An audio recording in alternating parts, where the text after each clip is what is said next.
Recently, unusual natural disasters like volcanic eruptions, earthquakes, lightning, and floods have been occurring continuously around the world. In a city in China, a volcano suddenly erupted violently, causing the temperature throughout the city to rise to suffocating levels. Tens of thousands of residents, realizing the impending danger, immediately packed their belongings and moved to other cities seeking safety. Inside a moving bus, the atmosphere was very noisy. Everyone was actively discussing the strange events that had been happening lately. A young man couldn't hold back his emotions and swore, "Damn it! A few days ago there was an earthquake under the sea, then Mount Fuji erupted, killing hundreds of thousands of people. Didn't expect that today even we have to evacuate." A fiery-looking girl sitting next to him after checking her luggage anxiously said, "This is bad. We left in such a rush I didn't bring anything, probably have to go to Jiangnan City to buy some supplies." The guy by the window, who was engrossed in watching the devastated scenery outside, suddenly turned around and asked the beautiful girl, "Have you checked the news yet? All the stock in Ali Oima warehouse in Jiangnan City has been cleared out." Hearing this, the girl's eyes widened in shock as she exclaimed, "What? No way, the supplies there must be worth hundreds of billions."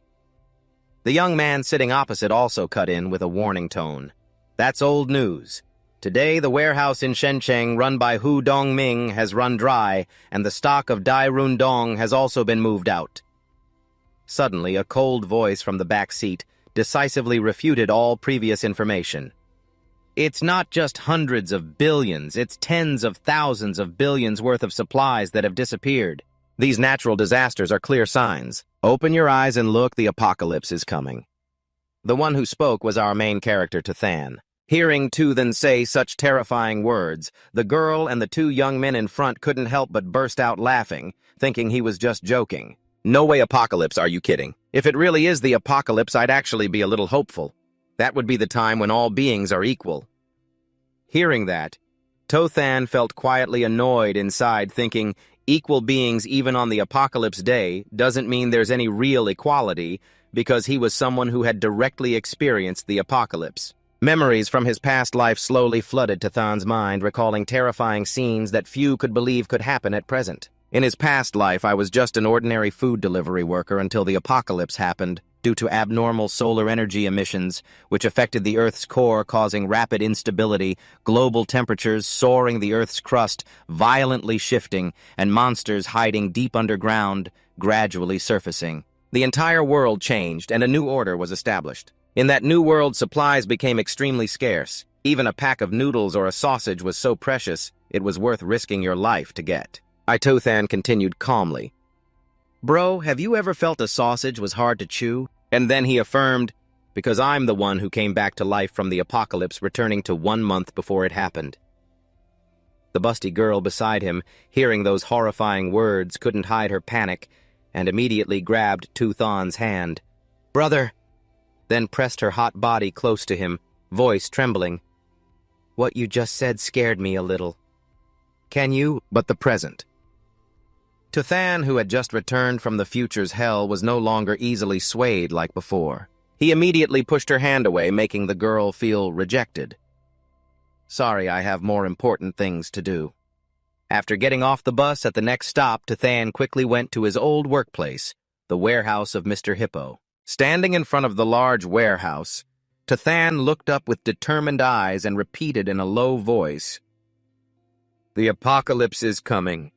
So what is the most important thing?" But he answered himself, of course it's supplies. In his past life, he wasted too much time just searching for supplies and died miserably in the end, but this life, he wouldn't let that happen again. I, Tuthan, stepped inside the warehouse where I worked loading goods every day. Just as I reached the door, the grumpy manager was already waiting, late by 21 seconds, half a day's salary deducted. I pretended to scratch my head awkwardly, sorry, then quickly entered the warehouse. Walking in, Tuthan's eyes scanned the space filled with supplies, his heart flooded with memories of the apocalypse in his past life.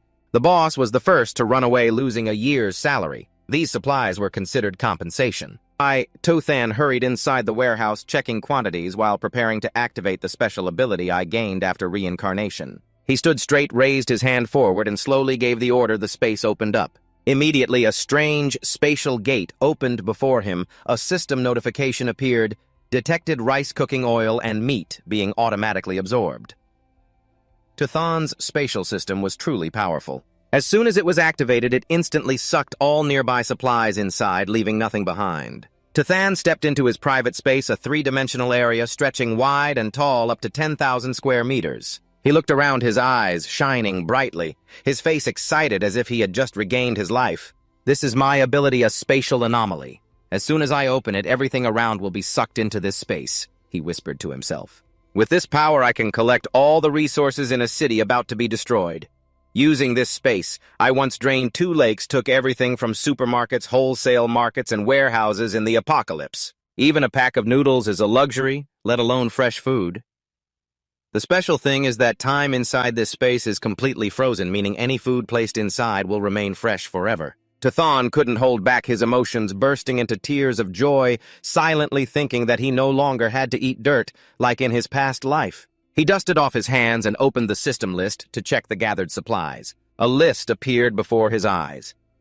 258 bags of rice, 152 bottles of cooking oil, 155 kg of vegetables, 220 bottles of mineral water, 375 boxes of instant food, 95 boxes of spices, 186 bottles of alcohol.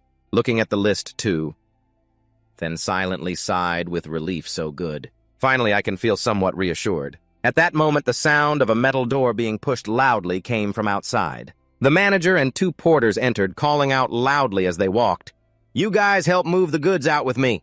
But after just one step, all 3 froze, eyes wide, looking around the empty space before them. The entire warehouse, once piled with goods, was now completely empty. The manager gaped, stammering, Am I seeing things? Where are the goods?" Then he turned angry, pointing directly at Tuthan, shouting furiously, "Where is everything? Hey, I'm asking you." Tuthan remained calm, slowly raising his hand. Another small spatial gate appeared behind him. He smiled and said, "The goods, I took them all." His casual answer made all 3 in front of him freeze in shock. What? Realizing something was wrong, the manager immediately shouted, "He's trying to escape! Catch him! Stop him!" 2 burly employees rushed forward to restrain Tuthan. But at that moment he opened another spatial gate, quickly jumped back, and disappeared inside. Before leaving, he turned around, smiled, and waved, "Right from now on, I won't be late for work anymore." The employees lunged forward, but only barely missed him. Before they could touch Tuthan, the spatial gate slammed shut. The 3, the manager and 2 employees, stood blinking, staring into the void, their eyes full of confusion and bewilderment. Where did he go? Did he really disappear? Outside the warehouse, another teleportation gate suddenly appeared. Tuthan flipped out lightly from inside, landing on the ground gracefully and stylishly like in an action movie. He immediately closed the spatial gate, resolute. "This is my second ability, Spatial Leap. I can teleport within a 3-meter range any time." Tuthan looked back at the warehouse one last time. In the apocalypse, this ability will be his trump card. Thanks to it, he can infiltrate ruined areas to find supplies and retreat safely, even when facing the most dangerous mutated creatures. Tuthan took off his uniform, tossed the shirt up, and whispered, "Done. The $0 shopping campaign is over." As he prepared to leave, suddenly his phone rang in his pocket. I read a message from the government currently. Intense tectonic movements are happening, causing localized natural disasters. However, the entire situation is under control and will not affect the daily lives of citizens. Please do not panic. After reading the message, Tuthan clicked his tongue. The government's afraid of causing panic. They know the apocalypse is coming, but still try to reassure people. I was about to turn off the phone and continue leaving when a sudden call appeared on the screen. The caller's name immediately changed, Tuthan's expression from calm to furious. Tuthan looked at the name flashing on the phone screen. Kwang Hyo-tien, the girl he once loved, wholeheartedly cared for and protected every bite and every sleep in the apocalypse. Now she only made him feel cold to the bone. After a moment of silence, he took a deep breath and pressed the answer button. "Hello?"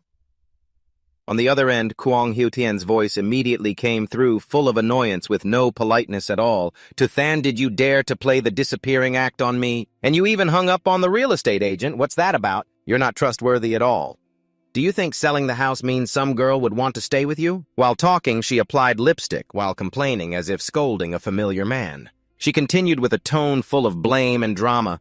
Although I don't care whether your house is big or small, I'm still a girl. If you don't give me the house, how can I feel safe being with you?" Tathan's voice turned icy cold. "You called just to say those things?" Kwang Hiu-tien immediately showed a displeased attitude, sensing the coldness from the other end. "What's your attitude? I'm giving you one more chance. Come back and move the house for me right now, or don't even dream of marrying me." Without letting her say more, Tu then coldly hung up. He muttered, "I'm on my way back to Thuongdo. We'll talk when I get there." After hanging up, Tathan's expression grew serious and then turned angry. He recalled what happened in the past of the previous life full of blood and betrayal. "Kwang Hiu-tien, in the previous life we lived together for 5 years in the apocalypse. I was the one who searched everywhere for supplies to feed you. I was the one who brought you into the safe zone. Without me, you would have starved to death out there long ago." Tathan clenched his phone tightly, his eyes filled with hatred. In his mind, cruel memories surfaced once again. That guy Vuong Hao Vu, Kwang Hiu-tien's accomplice, strangled Tathan without mercy. In that suffocating moment, he still clearly saw his own terrified and panicked face when betrayed. A quiet question caught in his throat. Why? Just as he stopped breathing, Kwang Hiu-tien approached Vuong Hao Vu with an inviting look. "Than is dead, so he's useless. Now it's our turn." She pretended to be a weak, innocent girl playing the seduction game on Vuong Hao Vu, who was full of lust. "Don't think I don't know what you're thinking. Since he's dead, you have to take over. Tonight, no fear, no pity, only coldness, deceit, and cruelty." Then the girl who was everything to him opened her legs herself and called Vuong Hao Vu to do his thing as if nothing had happened. "In the previous life, I was really a fool, yet I put all my trust in those two miserable people." Tathan clenched his fists until they shook, then relaxed, and sighed softly. "This time, Kwang Hiu-tien, Vuong Hao Vu, you will pay. Not just die, but die painfully the pain I endured. I want you to taste it 100 times over." As soon as he finished, he opened his contacts and called Director Lu, the real estate agent handling his house. As soon as the line was picked up, Tathan said urgently, "Hello, Director Lu. I'll sell that house for half price. I just need cash right now." After hanging up, Tathan immediately took a taxi to Director Lu's real estate office. As the car stopped in front of the door, what caught his eye was Kwang Hiu-tien and Vuong Hao Vu waiting there. Seeing him, Kwang Hiu-tien curled her lips with a sarcastic tone. "Do you know how long I've been waiting?" "Nay." Tathan got out of the car and coldly walked past her, brushing away all old emotions, and said bluntly, "Move aside." Both Kwang Hiu-tien and Vuong Hao Vu were stunned by Tathan's unusual behavior. Vuong Hao Vu immediately blocked his way, face fierce. "Who allowed you to sell the house? How dare you sell my uncle's house? Let me tell you, do you believe I won't let you see the sun tomorrow?" Faced with that threatening expression and words, Tathan didn't reply, but quietly reached out, grabbed Vuong Hao Vu by the throat and lifted him like a sack of sand. The sudden move caused Vuong Hao Vu to panic. Before he could react, Tathan slammed him hard to the ground. Blood spattered from his mouth, his eyes rolled back, and he screamed in pain. Tathan coldly bent down, gritting out each word. "My head, I decide how to deal with it." Kwang Hiu-tien was horrified by Tathan's violent action and immediately rushed forward, grabbing his shirt, screaming and throwing a tantrum. "Let go! What are you doing? Is anyone there? Help! Murder!" But unlike the weak image she usually used to win others over this time, Tathan didn't hold back. He gave her a slap like a thunderbolt that sent her sprawling to the ground, dazed and not understanding what was happening. She raised her hand to her cheek, eyes filled with confusion, staring at Tathan in shock. "You still—" Meanwhile, Vuong Hao Vu, whose neck had been squeezed by Tathan for too long, was now slipping in and out of life and death. He tried to stifle the pain and whispered, Let go." Tathan looked at him with contempt. "Don't worry, you won't die that quickly." As soon as he released his grip, Vuong Hao Vu felt like he had escaped the Grim Reaper's blade, coughing violently as he scrambled backward, eyes panicked as if facing a real demon. Tathan ignored the two schemers writhing there and walked straight into the real estate office to continue his plan. Behind him, Kwang Hiu-tien hurried over to support Vuong Hao Vu, her voice full of worry. Little Vu, how are you? You're lying together, rubbing up like chickens, and still pretending to care. What a cheap trick." She seemed not to understand what was going on, yet immediately turning back to look at Tathan and shouting, "Stop right there! I'm giving you one last favor. Kneel down and apologize now or don't even dream about marrying me for the rest of your life. Totan said no more, just coldly turned around, casting a sharp but well-intentioned glance at the two schemers. Vung Haovu and Kung Hyo-tien sensed the killing intent from Totan hadn't faded immediately, protecting themselves. The two cowards panicked and ran away as fast as they could. Vung Haovu ran while shouting loudly, "Here, you wait, I'll get you." Totan watched their backs and quietly muttered, "Trash." A moment later at the real estate office, Director Liu warmly poured water and invited Totan in, though his heart was filled with sly schemes. With a fake smile, he said, "Mr. To, I'm willing to buy your house back." "What do you think?" Director Liu outwardly appeared respectful and polite, but secretly harbored deep plots. He calculated that a house worth over 1 million if bought back for 700,000 from this fool would easily net him a few $100,000 in profit. Totan smiled as I sipped water and replied, "Maybe, but full payment must be made. Can you pay today?" Tothan's words made Director Liu as happy as if he had struck gold. He quickly and warmly confirmed, yes, I can. Let's sign the contract payment next week, then transfer the title." Totan held the contract, quickly nodding in agreement. He thought to himself, "Then the house is yours. Just make sure you dare to live in it." Immediately after, Director Liu, with a trustworthy appearance, transferred the money to Totan. Totan checked his phone for a message from the bank. "Thuongdo Bank, 700,000 has been deposited into your current account." After the agreement was completed, Totan politely said goodbye to Director Liu. Leaving the office, he walked while pondering. Even though disasters happen frequently nowadays, Thuongdo lies in the Central Plains, far from earthquake zones, tsunamis, or volcanic eruptions. Moreover, the government has denied all rumors, so life here remains orderly and peaceful.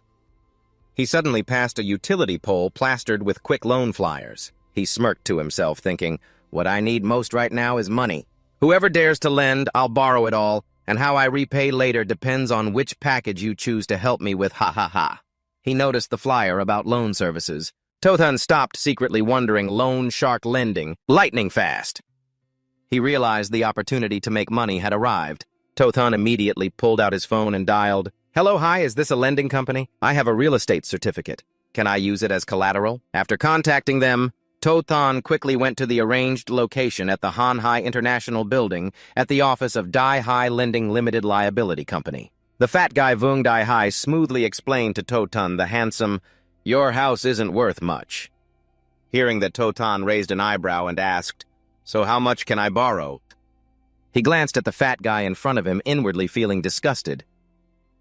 Turns out this is Vung Haovu's boss. This fat Vung Dai Hai died miserably in the mouth of a beast in his past life. While puffing on a cigarette, Vung Dai Hai held Totan's red book and said, "At most you can borrow 500,000, but the red book must stay with me." Totan didn't want to get involved further with this guy. Immediately stood up, placed his hand on the red book, and decisively concluded, "Add 100,000 more, I'll settle it now." Totan reassured his counterpart confidently, promising that if given 1 week, the lost money would be fully repaid. Hearing this firm affirmation from Vung Haovu, he secretly rejoiced. In his heart, he realized the other party was nothing more than a gambling addict. Once involved in this, even his own parents would dare to sell him off just to recover the money lost. "You fool, let's see if I can beat you today." Vung Dai Hai puffed on his cigarette and reminded him that as long as he brought the land use right certificate to pledge at his company, everything else would be easy to settle. After the deal with Vung Dai Hai was done, Totan immediately received 600,000 transferred directly into his account. Meanwhile, at another scene where Kung Hyo-tien and Vung Haovu were standing, Kung Hyo-tien touched the bruised mark on her cheek in anger, muttering, "I was just taking back what belongs to me. What's wrong with that? This guy dared to lay hands on me. He definitely has to pay." Vung Haovu got out of the taxi, clutching his neck in pain, gritting his teeth and swearing, "I will make this bastard pay." Damn it, I have to let the big brother kill him. Suddenly, Totan appeared passing by this place. Kung Hyo-tien was stunned and confused, then turned to ask Vung Haovu, "Hung Tio-vu, look, is that Totan?" Vung Haovu held his neck, his face a mixture of pain and anger, nodding in confirmation. "Damn it, that's him. What is he doing here?" Kung Hyo-tien's anger flared, clenching her fists, determined to get to the bottom of this. "Let's see what this guy has been up to these past few days." Totan headed straight to the Sixth Thang Hotel. In his memory, many commercial buildings had collapsed under the destruction caused by seawater flooding, and the harsh, freezing cold causing them to fall quickly. Yet the Sixth Then Hotel had stood firm through all kinds of natural disasters. Toten leisurely walked inside, pondering as he went. He'd heard that the presidential suite here was fully equipped even with a swimming pool. Choosing this place as a long-term base would really not be bad. Although many warehouses had been emptied before they lacked hot food and fresh vegetables essentials for an ideal shelter. Seeing a guest enter the receptionist, Lu Hun-yi, pretty and professional, immediately greeted him. "Hello, I'm the food and beverage manager of the Hotel Lu Hun-yi. How may I assist you, Mr. Toten?" She was instantly stunned by his request. "Hello, I want to book 1,000 banquet tables. Is that possible?" Lu Hun-yi couldn't believe her ears and asked in surprise, 1,000 tables. After a brief moment of confusion, she quickly regained her composure, smiling as she replied, Yes, we have packages at 5,000 yuan per table, 10,000 per table, and higher options at 30,000 or 50,000 per table." While explaining, Lu Hun-yi secretly observed Toten, thinking, "Wow, this dignified young man turns out to be a hidden second-generation rich." Toten smiled calmly, choosing, "Then 10,000 per table, 1,000 tables total. I'll put down a 500,000 deposit and pay the rest in a week." After confirming with the hotel, Toten silently praised the Sixth Then Hotel's standards, indeed as high class as rumored. Lu Hun-yi beamed and warmly invited him, "A 500,000 deposit, please follow me this way to make the payment." Toten nodded with a smile. The estimated ingredient cost had already reached 500,000. But to build relationships with the wealthy, this amount was totally worth it. In business, the most important thing is knowing how to handle things gracefully. I'm Lu Hun-yi, guiding Toten while curiously asking, "By the way, how should I address you?" Toten replied coldly, "Toten." Lu Hun-yi couldn't hide her curiosity and continued, "Mr. To, are you booking the banquet for a wedding?" Toten, catching the idea, immediately nodded. "Yes, it's for a wedding. Please help me book a presidential suite." After completing the payment and deposit, Toten left the Sixth Then Hotel in a good mood, thinking happiness really is booking a 10 million banquet with a 500,000 deposit done and the final payment later. Haha, on the hottest doomsday, even an ice block is worth hundreds of millions. Lu Hun-yi, seeing the presidential suite for the first time, couldn't hide her excitement, thinking, "Wow, this is the honeymoon presidential suite. Anyone marrying him will definitely be overflowing with happiness.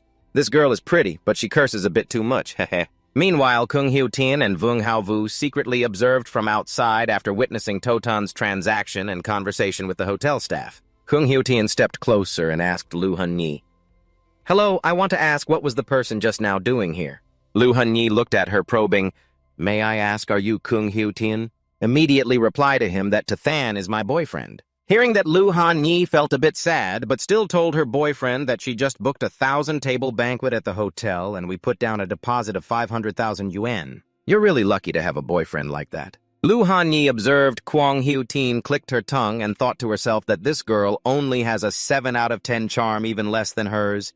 Does a rich person really like this type? Hearing the receptionist confirm the matter, both Kwang Hyo-tien and Vung Hao-vu were stunned and shouted in unison, No way! How could he have the money to book 1,000 banquet tables?" Lu Han-yi reopened Tathan's transaction information on her phone and explained that rich people often like to hide their identity, fearing their girlfriends would covet their wealth. They only reveal everything on the wedding day. Kwang Hyo-tien, hearing this, began imagining grand scenarios in her mind. What if before the wedding they suddenly disappear or cause mental pressure or something like that? Yeah. Vung Hao-vu asked confusedly, "That damn Tathan, is he really rich?" Lu Han-yi showed the phone screen to both of them to confirm, "Of course, here, 500,000 just transferred." After collecting information about Tathan, Kwang Hyo-tien and Vung Hao-vu left the hotel. Vung Hao-vu, puffing on a cigarette, asked Sis, "Who is he planning to invite to a 1,000-table banquet at a 5-star hotel?" Kwang Hyo-tien, face bright and chest rising, proudly replied, "You don't understand. Obviously, it's to introduce me to the upper class and reveal my identity." Vung Hao-vu immediately stood up, about to play some trick, his face showing a cunning look, asking, "Heh, so what should we do?" Kwang Hyo-tien waved her hand decisively. "I'll take the initiative to give that flatterer a chance to expose himself." In her mind, lavish and splendid scenes began to appear, making her mentally thrilled. She had never dreamed of such a scene in her life. Unexpectedly, it could be realized through that flatterer Tathan. Meanwhile, Tathan seriously sat at his desk carefully recalculating expenses. Sold the house for 700,000 yuan. Borrowed 600,000 yuan at high interest. Ordered dishes costing 550,000 yuan. But the previous zero-cost shopping spree still left many essential items unpurchased. Although only 800,000 yuan was deposited, the rest was not exactly abundant. Among the 36 stratagems, fleeing is the best. Tathan suddenly had an idea. His eyes lit up as if seeing the light of the future. He grinned wickedly. If I don't borrow online now, it would be a pity. Tathan quickly downloaded more than 80 online loan apps at once. Each app allowed borrowing between 30,000 and 310,000 yuan. He started posing for selfies carefully, following the instructions required by the apps to complete the loan procedures. After a time of persistently fishing for loans on various platforms, Tathan threw down his phone and sighed in relief. A bank notification sounded. Your demand deposit account has accumulated 9,777,000 yuan today. Tathan leaned back, relaxing his muscles and feeling at ease. Finally received an online loan of 9.7 million. But he immediately jumped up, eyes determined. No more time to waste, there are still many things to buy, with the money he just got. Tathan started browsing e-commerce sites from Shopee to Lazada, and also Tiki to order necessary items. He operated while calculating carefully. Built-in heater, ice maker, ice cubes. Peat coal. These things are not easy to find in the city. Luckily, they can be bought online and shipped quickly. Tathan recalled the two harsh extremes of the Earth after the apocalypse. Extreme heat, then extreme cold. Surviving that phase depends on preparing these things well. Finding the phone number of the coal supplier, Tathan immediately called. Hello, may I ask how much peat coal costs now? 500 per ton. I want 2,000 tons. Price is not a problem. I'll transfer 500,000 first. The rest I'll pay upon receipt. Yes. Then Tathan contacted the ice factory. Hello, is this the ice factory? I want to order ice cubes. I'll come in person to discuss. Just stepping out the door, Tu then unexpectedly ran into Kwang Hieu Thien and Li Na walking together. After hearing Hieu Thien recount the story, Li Na silently changed her opinion about Totan. Seeing him walk past, Li Na spoke in a sweet voice. Oh my, isn't that Totan? Long time no see. Thien has been thinking about you these past few days. Totan glanced at Li Na, secretly thinking that his close friend always badmouthed him behind his back. Kung Hieu Tien was the one who took over his house. Hearing Li Na say this, Totan responded coldly. Remember? Remember what? Remember my house? Seeing Tothan's unusually cold attitude, Li Na awkwardly stammered an explanation. Oh, come on, Than Hieu Tien was just testing you at that time. Why are you making such a big deal out of it? Don't you know how much Hieu Tien was hurt? Kung Hieu Tien pretended to be gentle, blushing as she stepped closer, trying to hold on to Totan. Totan, can you come with me? I'm not feeling very well. I upset you yesterday. Please don't be mad at me. But Totan, knowing Hieu Tien's true nature during the apocalypse, walked away coldly. I have business today. You can take a walk by yourself. Kung Hieu Tien and Li Na stared in confusion at Totan's attitude. They both commented in unison, What's going on here? This guy acts way too well. Li Na watched Totan's figure walk away. Announcement, Totan drove away. She thought to herself and reminded Hieu Tien to hurry and catch up. This is definitely his test for you. A while later, at the Manhwa ice factory, Boss Go was already waiting at the gate. Seeing Totan get out of the car, Boss Go warmly ran over to shake his hand and greet him. Are you Boss To truly a talented young man? Totan smiled in response. Boss Go, I already called earlier and made everything clear on the phone. 2,000 tons of ice for food and drink. How long will it take to finish? Hearing Totan's question, Boss Go proudly patted his chest. Our ice factory may not be the best at everything, but our work efficiency is absolutely #1. 2,000 tons of ice for food and drink only takes 3 days. 400 ween per ton total, 800,000 final price. Totan didn't haggle and immediately opened his phone to transfer the money. Okay, I'll pay a deposit of 100,000 first. Deliver to the address I provide in 3 days. Boss Go happily raised his QR code and laughed loudly. All right, no problem. After Totan finished the transfer, Boss Go beamed, his eyes sparkling with money as he spoke. Hey, Boss To, why do you need so much ice? Is there some big event? Later on, we can cooperate again with better prices. Totan stepped out of the car and smiled in reply. I'm preparing to go to the Ansa Federation to do charity work. Totan's answer made Boss Go, who was ecstatic moments ago, suddenly stunned. After Totan left, Boss Go watched the car's tail and muttered to himself, This 800,000 deal is closed. Young people really do work efficiently. Shortly after, Li Na and Kung Hyutian's car also stopped in front of the ice factory. Boss and Go turned back with a surprised look. Someone came to do business without an appointment. Kung Hyutian opened the car door, her face shy as she asked, "Boss Totan is my fiancé. What were you all just talking about?" Boss and Go looked at Hyutian slightly confused. "Fiancé? What's this, some kind of spy game?" Still, he responded, Boss To just placed an order for 800,000 yuan worth of ice with us." Hearing Boss and Go confirm this, Lina and Kung Hyutian were startled and panicked. 800,000 yuan to buy ice. It's certain now that Tothan is a super wealthy tycoon. Lina's face panicked as she asked again, "Boss, what does Tothan plan to do?" Boss and Go put his hand on his chin, recalling. He said he was going to the Ansa Federation to do charity work. Boss and Go's answer made the two girls go from one surprise to another. Then Totan drove to a fancy restaurant in the city, sat down and reviewed everything he had already ordered. The remaining time could be spent peacefully enjoying the sunlight before the apocalypse arrives. In his previous life, he was so busy with business that he didn't even have time to stop by a coffee shop, let alone a high-end restaurant. While Tuthan was lost in thought, a waiter approached, cheerfully greeting him and handing over the menu. Tuthan flipped through the menu, thinking to himself, fried goose liver smells delicious. Salted frog, duck tongue with golden sauce. No wonder this is a high-end restaurant with an average cost reaching 4 digits. Suddenly, Tuthan turned to a page with a question mark priced at 17,000. Curious, he asked, "What is this, a question mark, and it costs 17,000? The waiter smiled and explained, "This dish is personally prepared by Chef Na Lam of the restaurant. The specifics depend on the chef's creativity." Yesta then found this restaurant quite interesting and nodded, "This dish is unique. I'll order this one." The waiter immediately replied, "Yes, sir." After the waiter left, Tuthan glanced around the restaurant. He noticed the delicately arranged bookshelves and walked over to take out a copy of Shanhai Jing to read. As he turned each page, Tuthan was lost in thought before the apocalypse happened in his previous life. A strange power caused many creatures to become abnormal. The strange beasts described in Shanhai Jing were exactly like the monsters he had witnessed. These unusual transformations, if explained as species reappearance, were the reemergence of ancestral traits over generations like growing tails, fur covering the body, and other strange things. But while Tuthan was deep in thought, a beautiful girl with pink hair and a radiant dress came out carrying the dish. She introduced herself. "Hello, dear customer, I am Na Lam, the head chef of the restaurant. This dish was inspired by your style."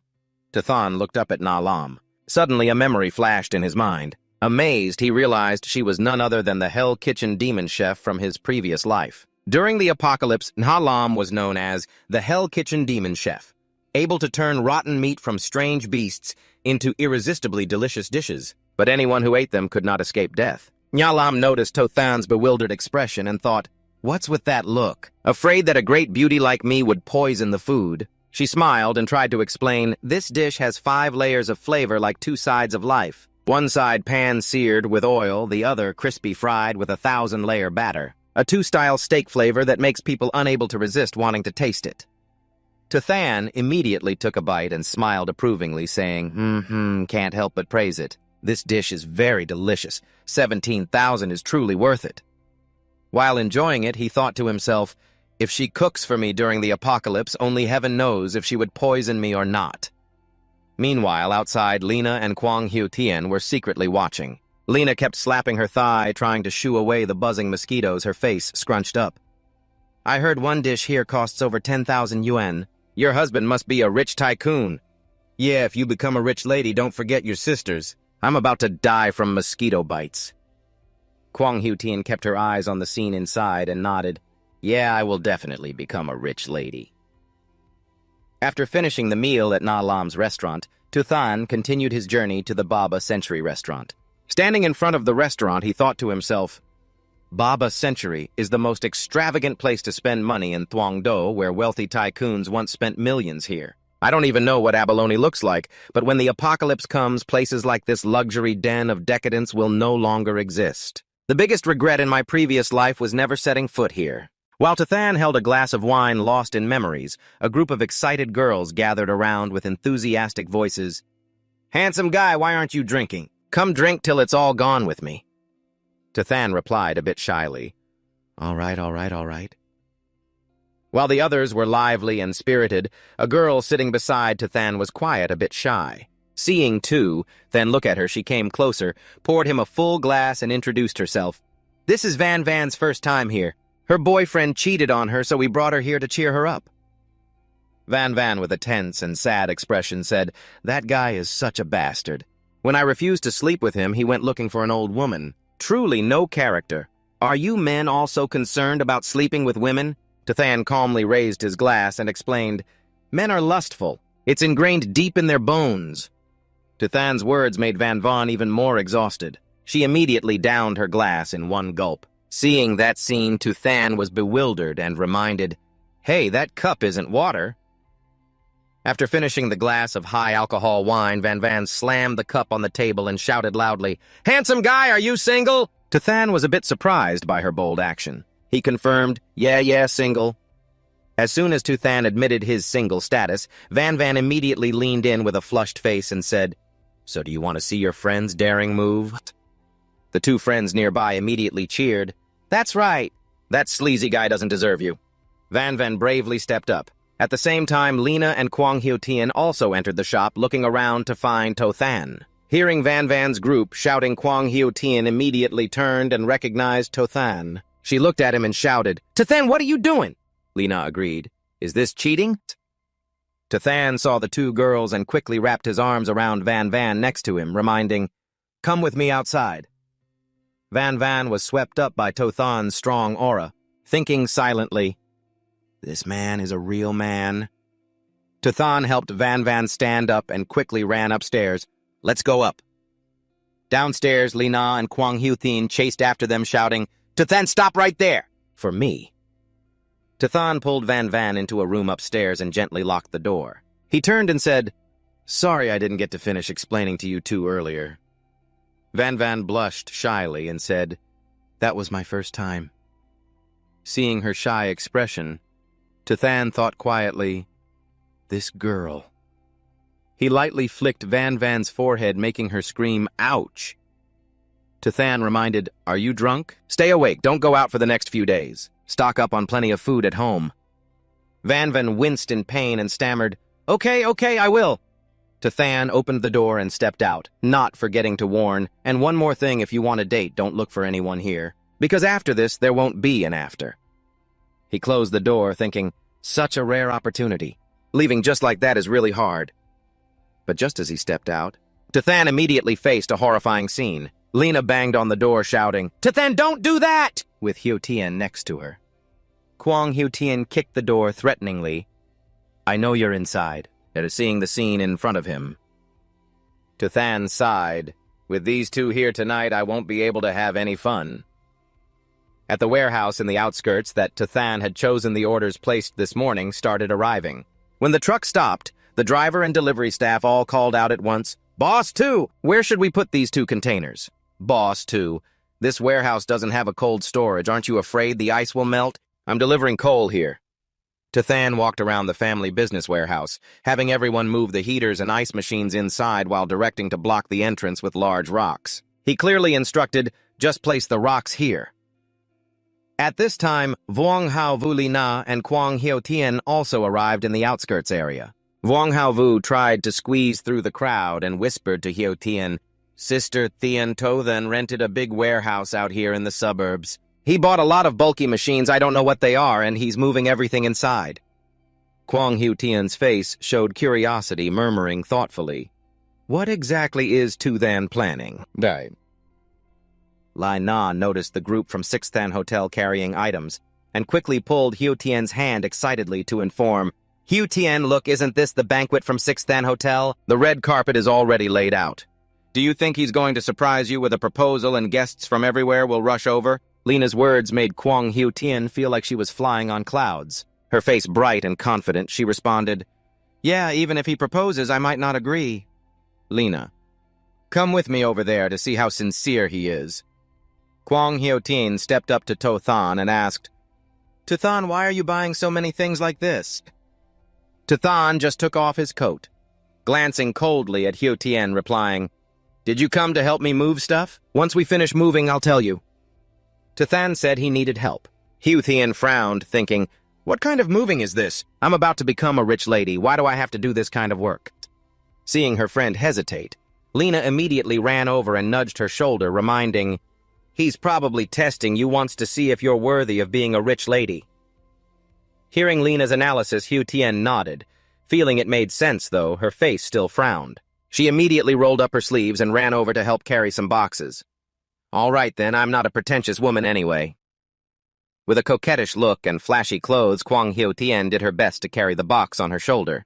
Her face twisted in a grimace of despair, but she kept telling herself that to masturbate her spirit and become the richest madam, she must have noble character and profound knowledge. As long as I pass today's challenge, Then will definitely marry me. Next to her, Lena wouldn't give up either, striking a seductive pose to deliberately attract Than's attention. "Brother, Then I came to help too." While posing alluringly, Lena thought to herself, "Is there any rich guy who isn't lecherous? Just showing a little sincerity. Even if I don't become a madam, at least I'll get some benefit." Than looked at the two ladies who willingly brought themselves to his doorstep and smirked silently. Free labor is a waste not to use. 1,000 tables, 2,000 tons of ice. Even if the hotel and factory sent more people, it would still take a long time to finish.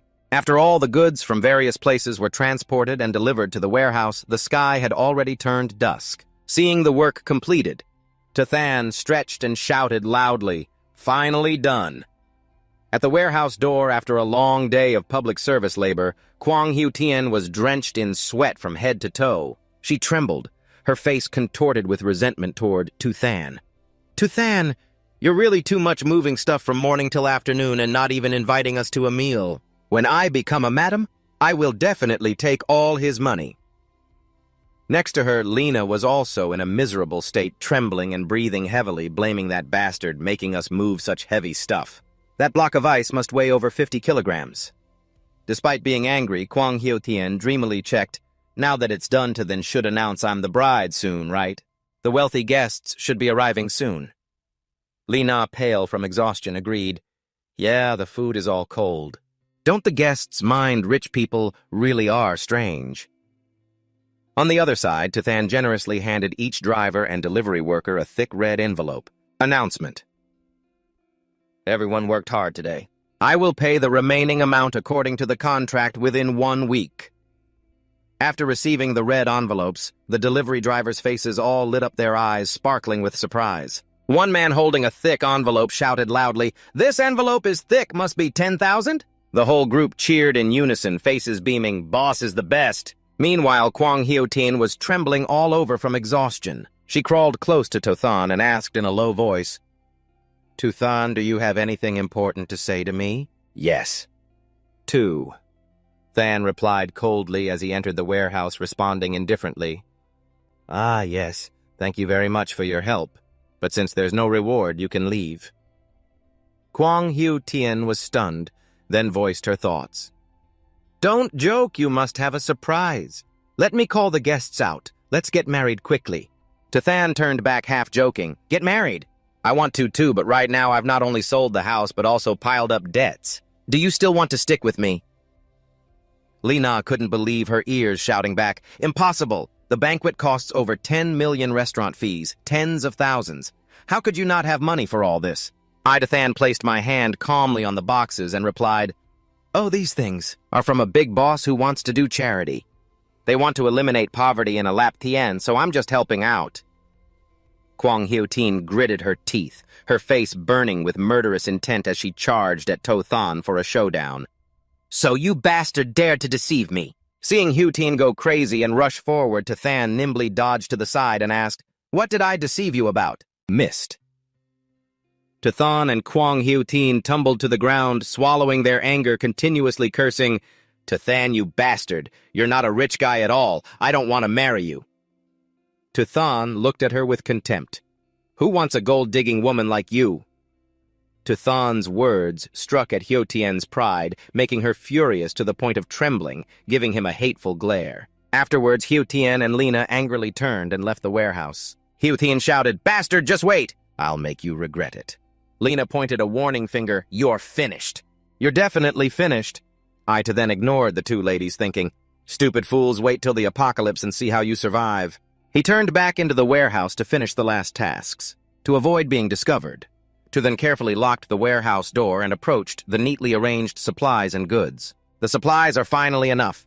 Next, just wait for the apocalypse. Tu then raised his hand to activate his superpower to open a dimensional rift. The supplies were sucked into his secret space in waves. That evening, in a luxurious building in Thuongdo, inside a lavish room, Vuong Dai Hai was warmly speaking to Kwang Hiu Tin. Tin, from now on follow Tu Vu, you'll eat well and dress beautifully here in Thuongdo. Just mentioning me, Wang Dai Hai also gains a bit of face. Wang Haowu wrapped his arm tightly around Xiao Xian and whispered, Sister Xian, since Tu Shen treated you like that, you should have left him a long time ago. You should be with someone like me.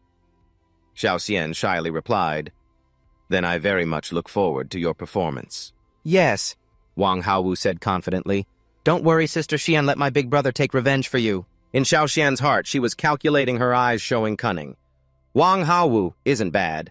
His big brother in Shangdu is quite wealthy. Living with them would be better than that damn Tu Shen. Just as she was absorbed in her plan, suddenly a voice rang out from the dining table behind. This woman really isn't picky, huh? Xiao Xian was startled and turned around in shock when she saw Tu Shen. Why is he here? Yes. Wang Haowu, furious and veins bulging on his face, pointed at Tu Shen and shouted, Big brother, that brat used to mess with me. Wang Dai Hai scowled at Tu Shen. You little punk, I'm about to come find you. Didn't expect you to dare lay a hand on my brother. You're really bold. Wang Haowu stood behind and asked Big brother, do you know him? Wang Dai Hai replied, That kid borrowed 600,000 from me before using his house as collateral. The due date is probably coming up soon. Wang Haowu, enlightened, grinned. So that's how it is. Looks like we can settle both old and new grudges. Kwang Xiaoxian crossed her arms and looked at Tu Shen with contempt. You owe Brother Hai money you'll probably never be able to pay it back in your whole life. Luckily, I've cut ties with him. Lena chimed in, daring to borrow money no matter what, really reckless. After finishing his meal, Tu Shen calmly wiped his mouth and said, Hey, let people finish eating, will you? Yes. Wang Dai Hai stepped forward threateningly at Kid Mai. You better have money to pay me back. Still want to drink in the hotel? Are you looking down on me? Don't tell me you made 600,000 tonight. Wang Haowu and his gang behind began to act aggressively. No way. Big brother didn't waste words with him. This worthless punk dared to lay hands on my brother, beat him to death. Liu Hani saw the tension and quickly stepped forward to mediate. Everyone, what are you trying to do? Let's talk things over slowly. Wang Dai Hai grinned, baring his teeth, and pointed at his brother. Talking is fine. Tell this brat to kneel down and apologize to me and my brother, then we'll let it go. Liu Hani looked worried and turned to ask Tu Shen, Mr. Tu, what's going on? Tu Shen reassured her, It's nothing, just some punks. Tu Shen's words made Wang Dai Hai furious. He slammed the table and shouted, Kid, then I won't go easy on you anymore. Today you're done for. Not even Miss Lu can save you. Suddenly from behind, a man stepped in and loudly demanded, What the hell are you guys doing? The angry man and his thugs approached and continued to ask Wang Dai Hai, Who gave you permission to cause trouble here? Wang Dai Hai was startled and turned pale. Tu Shen looked up and silently recognized the powerful man who had just arrived. As soon as Wang saw the powerful man approach, Wang Dai Hai immediately backed down and switched to a friendly, grinning attitude. Ha ha, Brother Chang, what brings you here? Cao Qiang didn't even glance at Wang Dai Hai, coldly threatening, Today I have important business. Anyone who causes trouble won't get away with it. Wang Dai Hai's face looked like a dog under the table, thinking, This Cao Qiang is a famous businessman in Shangdu with wide connections. He has many people under him. I can't afford to offend him. Immediately after, Wang Dai Hai hurriedly tried to make peace. Yes, Brother Chang, please go ahead with your work. I'll come serve you drinks later. Tu Shen recalled from his past life after the apocalypse. Dong Xia Cao Qiang was an extremely powerful force in Shangdu with a figure known as the Hell Chef under him. Right, I heard before that Hotel 6 City was the first place to mutate after the apocalypse hit. Now, it seems, Cao Qiang's power comes from mutant ancestors who appeared early in that place. If so, sorry, Cao Qiang. He turned his attention back to the look in Tu Shen's eyes directed at him.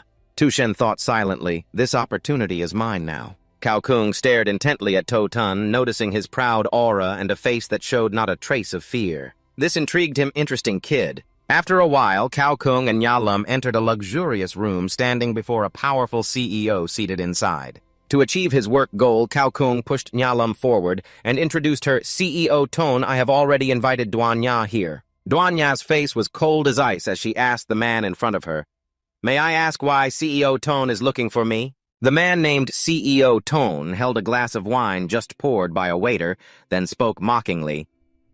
"Ha ha, I've heard that Miss Doan is a great beauty. Today I finally get to see her in person." CEO Tone, with a lecherous grin, smiled suggestively and raised his glass toward Nyalum. "Come on, have a drink."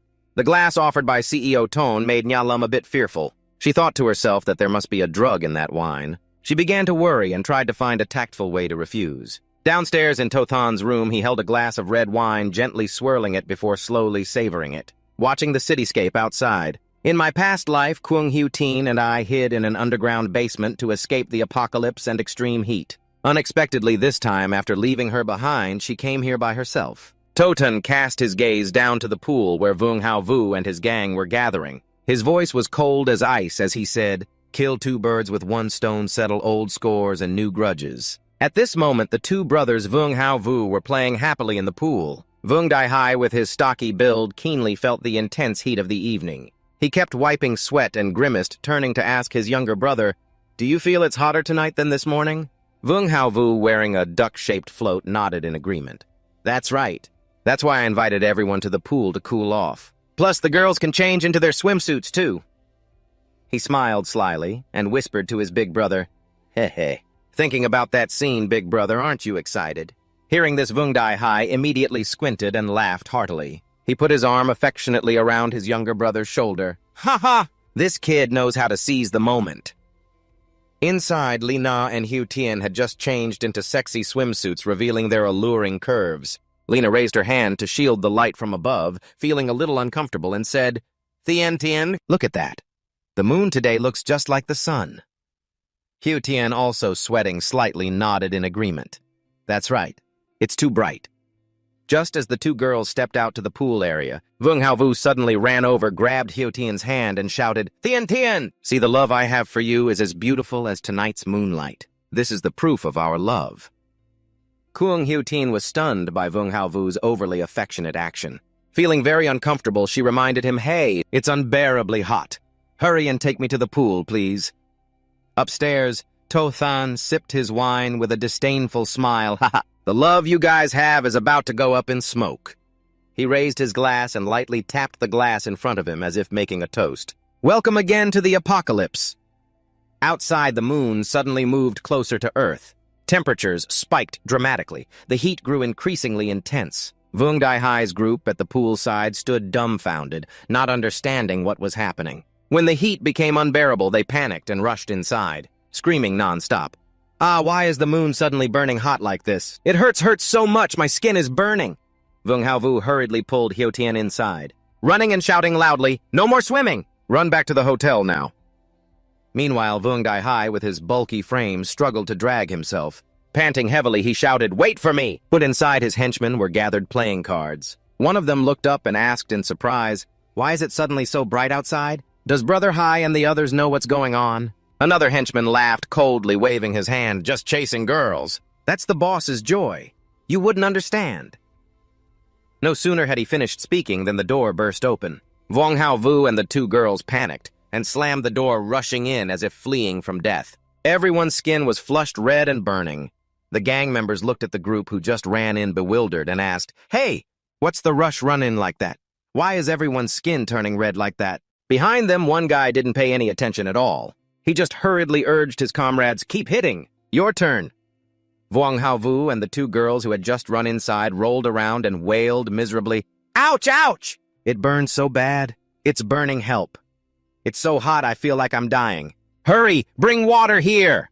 Vung Hao Vu, still clutching the duck float, looked up toward the water tank, his face brightening like a drowning man spotting a lifebuoy. He shouted loudly, "Water! There's water!" Without hesitation, the three of them, Vung Hao Vu, Hu Tian, and Li Na, immediately dashed toward the water tank as if their lives depended on it. As soon as they cooled off, Vung Hao Vu gasped, "I'm alive." The two girls shoved each other, trying to get out. "This water is mine. Move aside." The gang members looked at each other in confusion and asked, "Hey, what's wrong with you guys? Where's Haika?" As soon as he heard his brother's name, Vung Hao Vu panicked and shouted, "Right, where's Big Brother?" Just as he finished speaking, the door burst open. Vuong Dai-hai staggered in. His entire body was blistered and covered in smoke. He tried to weakly call for help. Help! Save me. Seeing their brother Vuong Hao-vu and the gang hurriedly rushed over. Big brother, are you okay? Quickly get the burn ointment. Where's the cream? Hurry. Hey, Xiao-vu, you left me and ran. Big brother, I was wrong. I'll never leave you again. Upstairs in Cao Kuang and Na Lam's room, Mr. Tan saw Na Lam was stalling and asked, Hey, why isn't the beauty-drinking Cao Kuang sensing the awkwardness interrupted Mr. Tan? I already prepared this banquet. Or maybe... Mr. Tan cut him off with a glance. In Thuongdo, when Mr. Tan, pour the wine, who dares not drink? No one has ever refused. Xiao Cao, this isn't your business. Being directly reprimanded, Cao Kuang just turned away, pretending not to hear. Nha Lam glanced at Cao Kuang and silently cursed, Damn it! They're pushing me into a corner just to win favor with Ton Duke Bill. Ton Duke Bill, a powerful figure in Thuongdo, has ruined countless women. Nha Lam clearly understood that today his target was her. She looked at the wine glass in front of her and grimaced. This glass definitely has something wrong. I absolutely cannot drink it, but how do I refuse? Suddenly an intense, blinding light flared outside, unbearable to the naked eye. Both Cao Kuang and Mr. Tan shouted from dizziness, Ah! What's going on? My eyes. Cao Kuang immediately ordered, Quick, pull the curtains. The burning heat spread throughout the room. Cao Kuang looked stunned, his face full of tension. Mr. Tan said, Something seems wrong here. He also looked pale and signaled, Let's go, downstairs to see what's happening. That sudden event saved Na Lam from a dangerous situation. She breathed a sigh of relief. In the lobby, Lu Han too stood blocking the exit, signaling everyone to stop. Do not go outside. Everyone stay calm. We have contacted the rescue team. Please wait here. However, as soon as she finished speaking, many people started shouting, Wait, you son of a bitch! I make millions every minute. How can I waste time sitting here waiting? Exactly. Cao Kuang came downstairs and asked his subordinates, What's going on with Lao Miu?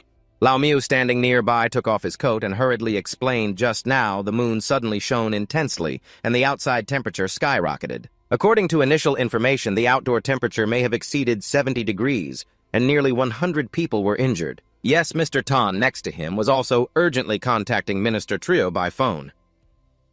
We're at Hotel 6 Than. Can you send someone to pick us up? Yes, I understand.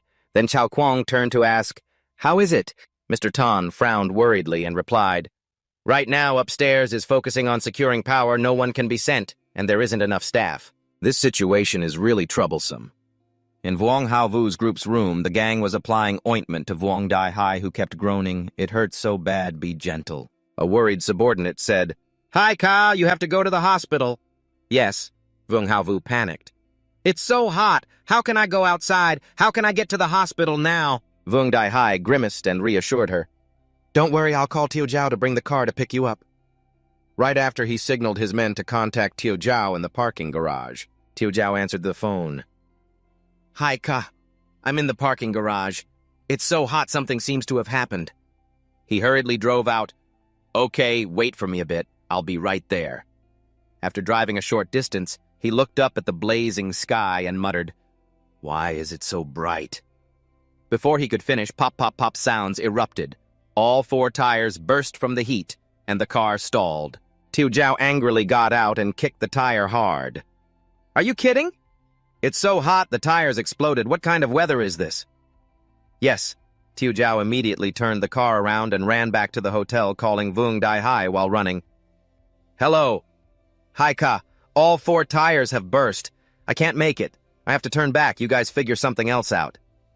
But just as he stepped into the moonlight shining directly on him, the sole of Tio Zhao's shoe instantly melted and stuck to the ground. Without time to react, the young man staggered and fell face first forward. Tio Zhao hit the ground with a thud, and before he could even curse, he saw countless burned bodies scattered nearby, all charred black in a horrifying state. Terrified to the extreme, Tio Zhao blurted out, Holy shit! He tried to get up and run, but half his face was stuck painfully to the scorched ground, making Tio Zhao scream in agony. His desperate screams echoed all the way to where Vuong Dai-hai's group was hiding, causing everyone to panic. One member of the group trembled and dropped his phone to the floor. Tio Zhao's screams gradually faded away and then stopped completely, leaving only faint crackling sounds from the phone before it disconnected. Meanwhile, in Totan's room, having prepared carefully beforehand, the air conditioner was still set at 16 degrees Celsius, and the room temperature was stable at 25.5 degrees, completely unaffected by the intense heat outside.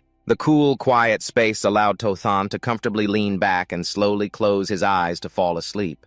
Hello, Fanny, let me spoil a bit of the next episode. Since Tothan's room was the perfect refuge from the heat, many people came knocking, faces full of hope. Comrade, we want to...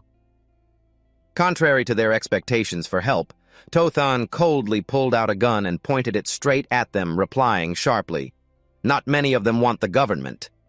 Then he immediately issued an emergency announcement about the abnormal event. The moon suddenly emitted massive heat, causing outdoor temperatures to soar to 75 degrees Celsius, with the ground in some areas even reaching 100 degrees. This phenomenon has caused hundreds of casualties. Authorities advise everyone to absolutely not go outside, stay indoors to avoid skin burns and respiratory burns. At the city's power station, due to the environment exceeding safety limits, some ultra-high voltage substations overheated and the wiring system, unable to handle the load, short-circuited. Soon after, an ultra-high voltage substation exploded, triggering a chain reaction that plunged many city areas into severe blackouts. Vung Daihai's phone beeped unexpectedly with a call notification from Tiu Jiao.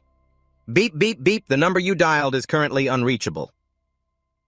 Yes, Vung Daihai frowned at the screen and said anxiously, "It seems Tiu Jiao has disappeared." His closest disciple, after checking outside, immediately reported back.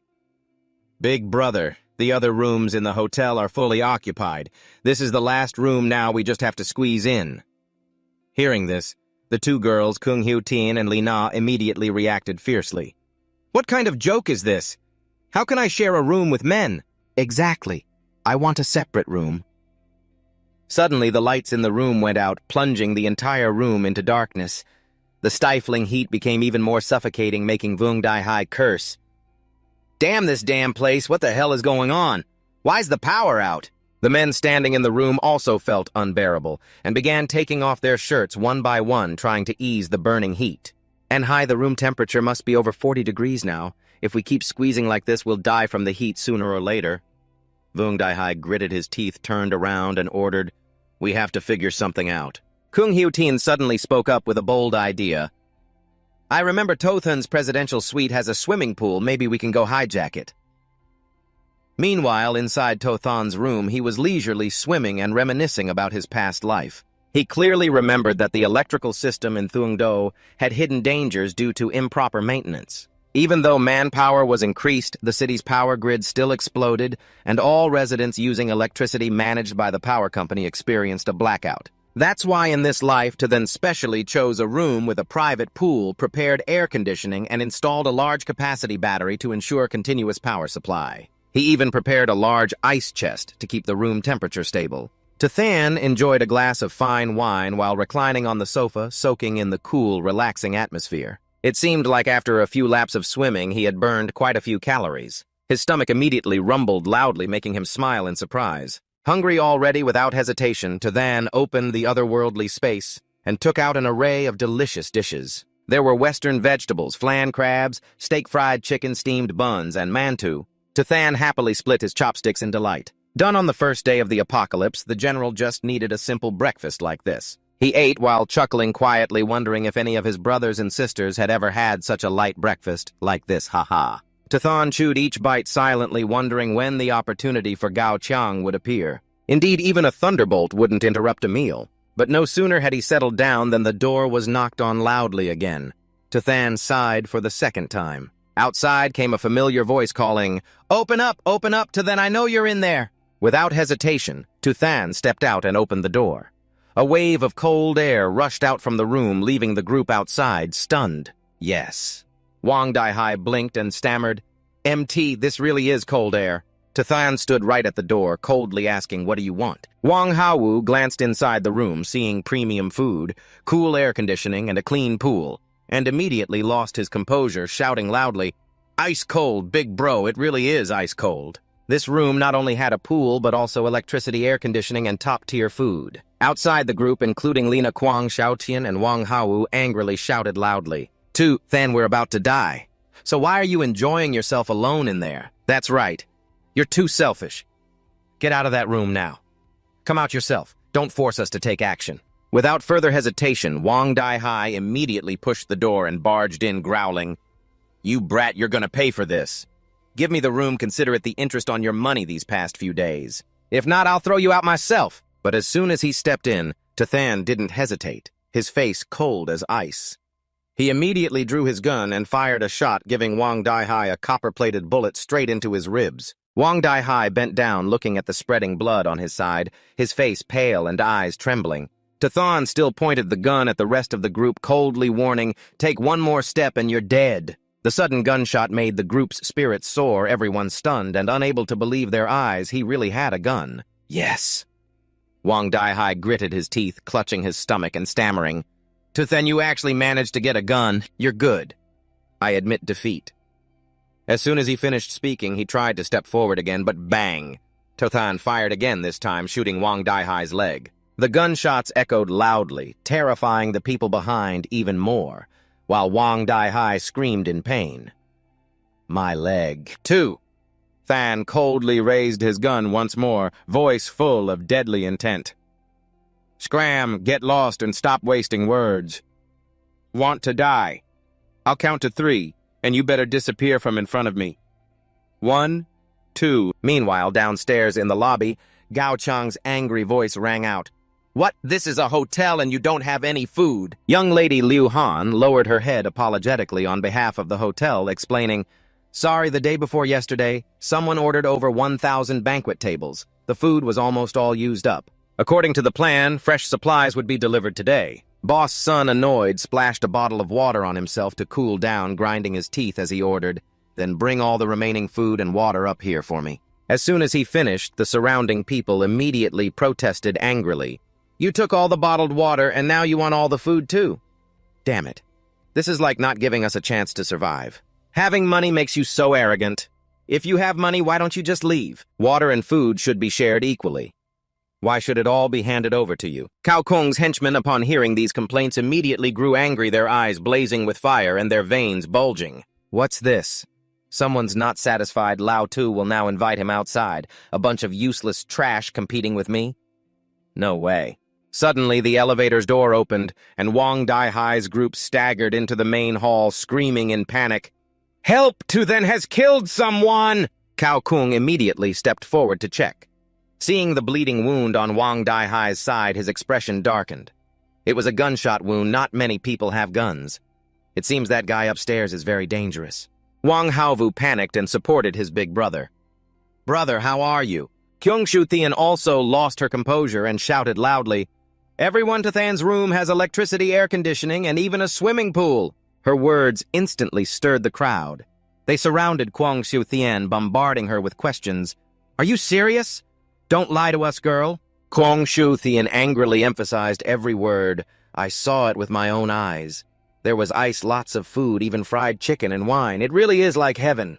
Hearing this, the crowd seemed ignited and immediately rushed toward Tuthan's room. "Why does he get to enjoy this while we're burning up like in a furnace? Damn that kid, how did he get ice and air conditioning? We can't let him enjoy it all alone." The crowd outside began shouting angrily, "Bring that kid out! Hand over the ice and air conditioning! Mom, I want fried chicken." From behind, Cao Kwong ordered his men, "Follow and monitor the situation. You know what to do. I don't have to tell you." The henchman immediately nodded. "Don't worry, Brother Kwong." Just as the crowd moved forward to knock on Tathan's door, the door quickly opened. Tathan coldly asked, "What do you want?" I felt the cool air coming from inside. The crowd outside immediately murmured in awe, "So cool it feels like every pore is being freed." A young man glanced inside and said, "Tathan, buddy, we're here to negotiate. Don't you see these are tough times? This whole hotel only has your place with air conditioning.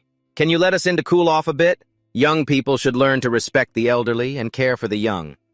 I guess you are the kind who helps others." At that moment, a kid standing nearby pushed forward and asked, "Where's the fried chicken?" Seeing a basket of fried chicken on the dining table, he shouted excitedly, "Fried chicken!" His mouth stretched into a big grin like someone starving for days. He immediately dashed inside like an arrow. "Mom, fried chicken, I want fried chicken." Unexpectedly, as soon as he stepped inside, the kid was forcefully pushed back outside. A red bump appeared immediately on his stomach.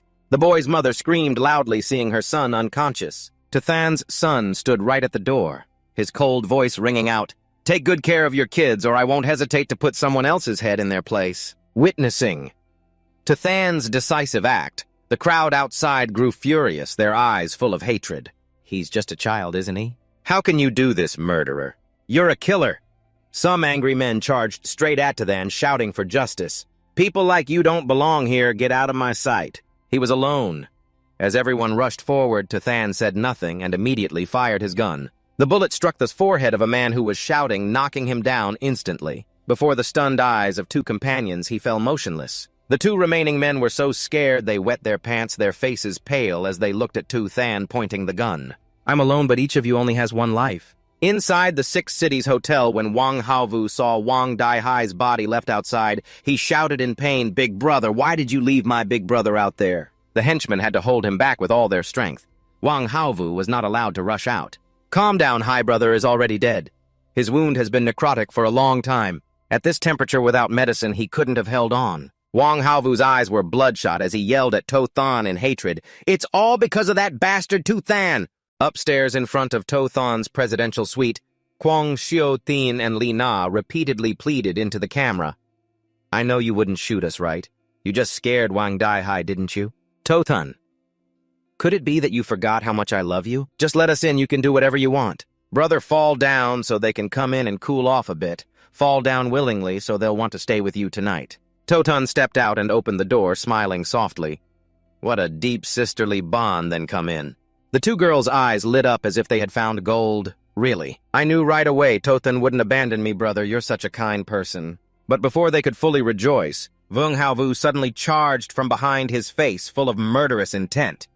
"Damn it, move aside, I have to kill him now." When Wang Haovu's arm almost reached him, Tathan calmly closed his eyes and said coldly, "Anyone who steps through this door must die." Saying that, Tathan raised the baseball bat and swung a critical blow straight to Wang Haovu's face, sending him flying backwards. In panic, Tathan and Wang Haovu tumbled like a ball, knocking Kung Xiu-Tin and Li Na behind them, who all screamed out in pain.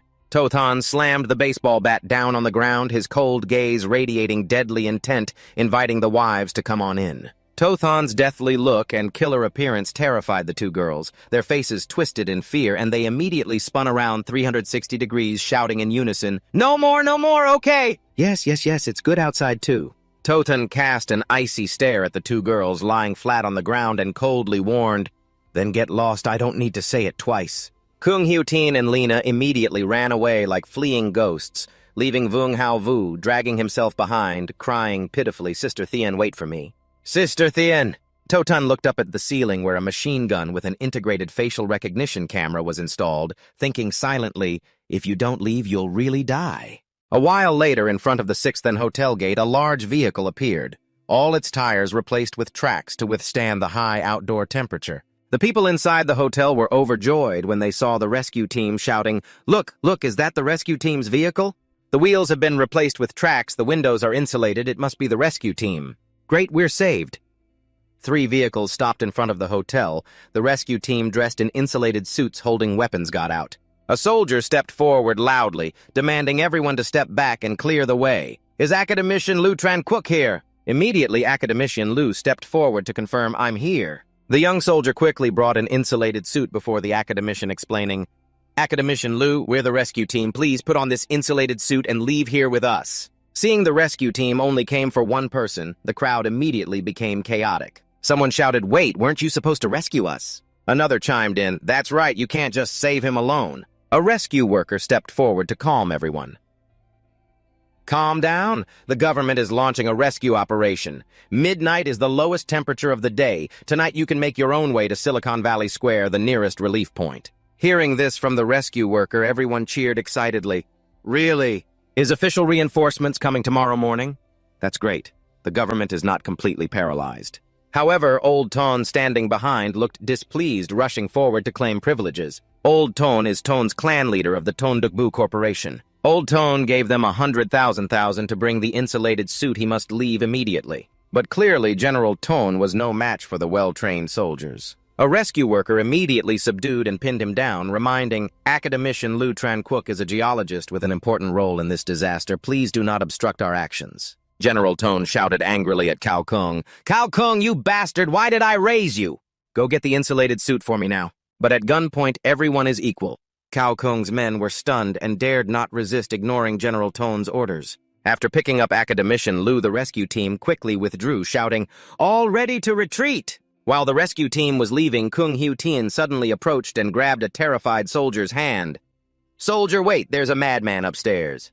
Lena also rushed forward, shouting in unison, "That's right, that's right. That crazy murderer still has a gun in his hand. He almost took us with him just now. We absolutely cannot let that murderer go." A soldier named Xiao Feng took off his helmet and decided to stay. "I will stay.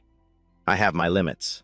You take the insulated suit first. After handling it, I will contact everyone." Xiao Feng's teammate reminded him not to be impulsive during this special period. But Xiao Feng took off the insulated suit, grabbed his gun, and advanced upstairs, muttering, "Let's see what kind of god you really are." Kwang Xiaoqian stood behind with a wicked smile. "When Tathan gets shot, I will be calmly waiting in the rescue room." The corridor leading to Tothan's office was as quiet as a grave. Xiao Feng hid behind a corner, cautiously observing around. Suddenly his eyes stopped at a plant pot across from him. Humph, a camera. The camera Tu Than placed in the plant pot to monitor every move outside had captured Xiao Feng lurking. Suddenly, the door to Tathan's room slowly opened. An arm reached out and threw a bomb towards Xiao Feng. Witnessing the sudden move, Xiao Feng startled and cursed silently. "Damn it!" The bomb rolled close and immediately exploded. But unexpectedly, it wasn't a bomb explosion, but a tear gas grenade. Thick smoke rose at Xiao Feng's feet, causing him to cough and grimace. "Damn, this is tear gas." "Cough, cough!" Eyes burning, Xiao Feng squeezed his eyes shut, thinking the situation was bad. Retreat. While struggling to endure and find a way out, a figure appeared behind Tu Than. Holding a baseball bat, he swung a strong punch. Thud Xiao Feng fell asleep. After a while, in Tu Than's room, Xiao Feng gradually woke up. He painfully opened his eyes, thinking, "My eyes hurt so much. Where is this? The air feels so cool." Tu Than stood in front, holding Xiao Feng's military ID, and said loudly, "Xiao Feng, deputy leader of the special team. If you're awake, let's talk." Xiao Feng felt the cold air spreading around. He looked around, then wondered, "Is this air conditioning? Who exactly are you? How do you have guns and grenades?" "Damn me!" Tu Than put the gun down and replied, "I'm just a newly graduated student. The gun and other stuff I bought while traveling in the Middle East." Xiao Feng couldn't believe his ears and asked again, "Are you kidding me?" Tu Than slowly said, "If you don't believe me, I can't help it." He turned to ask, "Did the government set up the rescue point expecting residents to come there on their own tomorrow morning?" Xiao Feng was shocked and panicked. "How do you know?" Shatsi exclaimed. "That soldier just left like that. Only talked about the blanket, but what happened upstairs?" Another person added, "Didn't you notice? The soldier's gun was already confiscated. Is that guy really that dangerous? Even the soldiers have their ways of handling things." Old Tun General watched the rescue team leave without being able to do anything, gritting his teeth in anger. "Damn it!" He turned and slapped Cao Chang hard in the face. "What did I raise you for? Why didn't you act just now, ungrateful bastards?" While Old Tun General kept lashing out wildly, Old Miao gritted his teeth and asked Big Brother Cao Chang, "How long must we endure him?" Cao Chang suppressed his anger and replied, "The government has started rescue efforts. After order is restored, we still need his higher connections." Just then, To Than suddenly appeared from a corner and said, "Big Brother Cao, the world is already chaotic and you still want to restore order." Old Miao saw To Than and immediately flew into a rage, charging as if to devour him alive. "Where did this brat come from?" Old Tun General. "I'll shut your mouth now." Cao Chang calmly stopped him. "Wait, then why did you come downstairs?" Tu Than held a thermos filled with ice and poured it in front of Cao Chang and Old Miao. "I came to find Big Brother Cao for a deal." The ice cubes rolled out, releasing a cool mist that made Cao Chang and Old Miao feel like bloodthirsty demons in the scorching heat. Old Miao, looking at the ice cubes, went berserk and rushed forward. "Ice, ice. His big brother's room must have even better stuff. Kill him and it will all be ours." Tu Than immediately coldly pointed a gun at Old Miao's throat, causing him to flinch, raising both hands and swallowing nervously. Cao Chang looked at the situation and smiled greedily. "Ha ha, brother. Then don't be petty with him. We should still talk about the deal." After negotiating, Cao Chang and Old Miao got the thermos of ice. Both immediately immersed themselves in the refreshing coolness, savoring the ice cubes with delight. Old Meow, looking satisfied, muttered, "I've been locked up here for 3 days. This is the first time I've felt so refreshed. I can't imagine what that brat's room is like." Cao Chang nodded first, agreeing to his request, then finding a chance to kill him. "Then this room will be ours." Old Ton General saw Cao Chang hiding some of the remaining ice and angrily rushed over, stomping and scattering the ice. "Well done, Cao Chang, and you still hid the ice." He continued to stomp on Cao Chang, threatening, "Next time, if you don't bring out good stuff on your own, you're dead." Old Ton General's actions ignited a fierce anger in Cao Chang's heart. Old Ton General fondled the ice while looking toward Na Lam. Damn, these days, eating instant noodles is almost over. Moving to the rescue point, including Kuong Xiaotian and Li Na, who were delighted thinking finally they were leaving this hellish place. For 2 days, they only got a little snack. Arriving at the rescue point, I could finally eat meat and drink Coca-Cola. But suddenly, old Meow appeared, snatched the blanket off Kuong Xiaotian, who startled and screamed, "What are you doing?" Old Meow bared his teeth in a cold smile. "Doing what? What Cao Chang already gave you water. Now you want to leave. Not with that excuse." He cruelly yanked Kuang Xiaotian's skirt, causing her to panic. Old Meow threatened, "Didn't you say you could do whatever you wanted? Then serve me first." But outside Hotel 6 City, the group began to move. A young man tried to endure the burning heat, gritting his teeth and cursing, "Damn it, ever since Cao Chang took control, he hasn't given us any water or food. Waiting at the hotel is death by thirst, but at the rescue point, there might be a chance to survive." But the outdoor heat was beyond imagination. Even with wooden boards in the shoes, the ground temperature was burning his feet. An old lady walking ahead suddenly tripped on a stone, fell forward, and screamed in pain. Her body melted as soon as it touched the ground, merging with the hot earth. Her desperate cries for help echoed, "Help!" But no one paid attention, just kept walking, leaving the old lady in despair. One by one, unable to bear the scorching heat, they collapsed, writhed, screamed, then stopped moving, bidding farewell to an unfinished life. In this situation, not even sure if oneself will survive, let alone having spare time to care for others, even family. The apocalypse: save yourself first, then figure out the rest. In front of the 6 Cities Hotel, the bodies of Vuong Dai Hai and Ton Duc Tiu gradually distorted under the sun's intense heat, their entire bodies glowing red as if molten lava flowed inside. Suddenly both awoke, their blood-red eyes exuding horror. From upstairs, Tu Than watched the group leave, silently recalling, "In my past life, I was like them trying to reach the rescue point, but no one told me to bring a blanket. Just a short 1K gamer, but it took the lives of so many." Down below, Kuang Xiaotian shouted, trying to stall Lao Mu. "Big brother! Wait a moment! Wait a moment!" Lao Mu growled. "You rotten brat, what again?" Kuang Xiaotian and Lai Na showed clear fear on their faces, hurriedly trying to stall Big brother. "Maybe we should go to the room and not stay here." Right, we'll cooperate whatever you want." Lao Mu looked at the two girls and burst out laughing. "Ha ha ha! You two sluts, are you even ashamed? What are you scared of here?"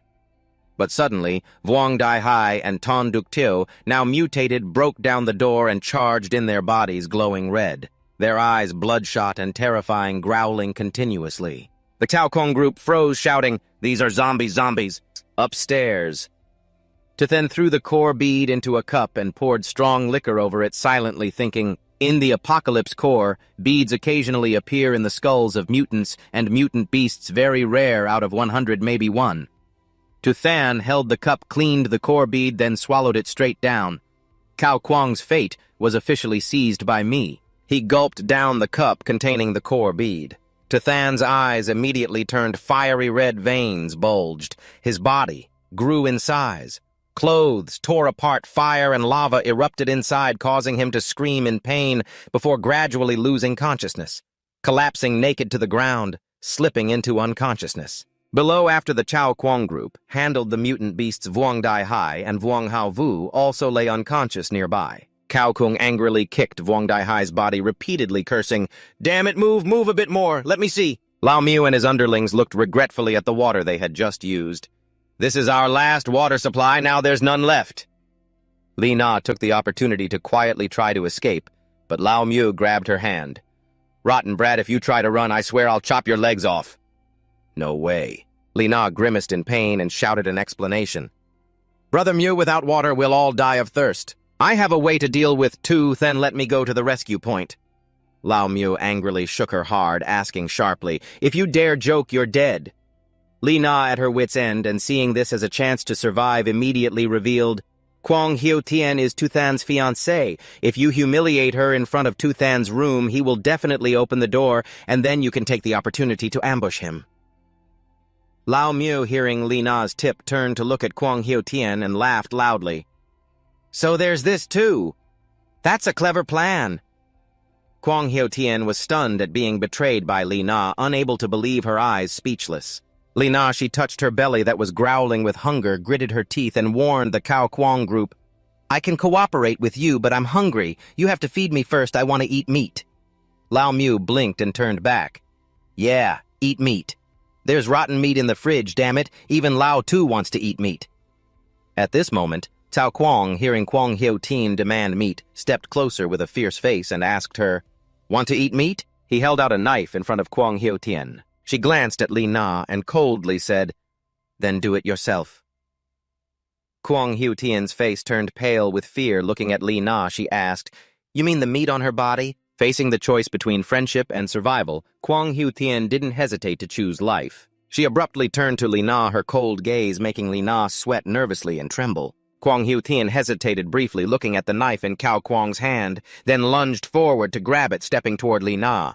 She was being held tightly by two underlings with cold, bloodthirsty expressions. The cruelty of her best friend made Li Na scream in panic. What do you want to do?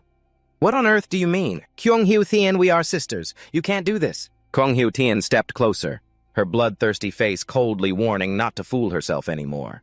We're not sisters. Besides, you just wanted them to humiliate me. After saying that, Kwang Hiu Tian swung the knife, holding Li Na's head with one hand. With the other hand, she stabbed more than 10 times into her best friend's belly. She gritted her teeth, saying, So don't blame me. If you want to blame, blame yourself. The Cao Kwang group, though, gangsters used to killing, were stunned by the cold-blooded scene of sisters slaughtering each other. After dealing with Li Na, Kwang Hiu Tian looked at her best friend's corpse collapsed on the ground and laughed madly, ha ha ha. She looked up and yelled at Toth, and wait for me to eat my fill. I will drink your blood dry. Cao Kwang calmed down and turned to Lao Mew, reminding him to handle Nya. Roast the meat well so the brothers have strength to deal with Tathan. Lao Mew looked worried and hesitant, but Cao Kwang didn't look at him.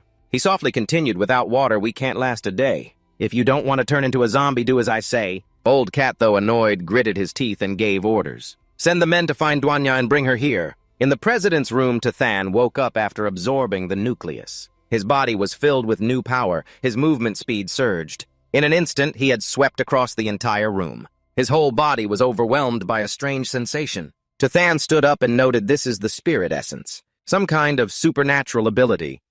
The feeling of power increased. He stepped forward, swung his hand lightly, and shattered the ice block in the room. His muscle strength also grew much stronger. Suddenly, a knock sounded at the door. Tathan silently turned, someone's here. Outside, after ringing the bell, Duanya stood shyly. She thought to herself, Gao Chang and those guys are all crazy. The downstairs place is no longer livable. This place is the only hope. Luckily, I still have a trump card. The door slid open.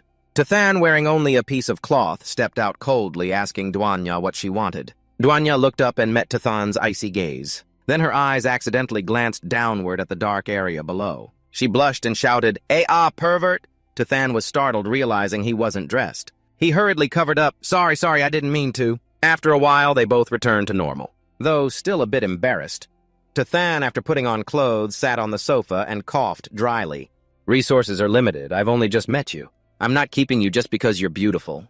In his mind, Tathan silently thought, based on a previous life, Duanya was a strong woman. She and Gao Chang had cooperated before.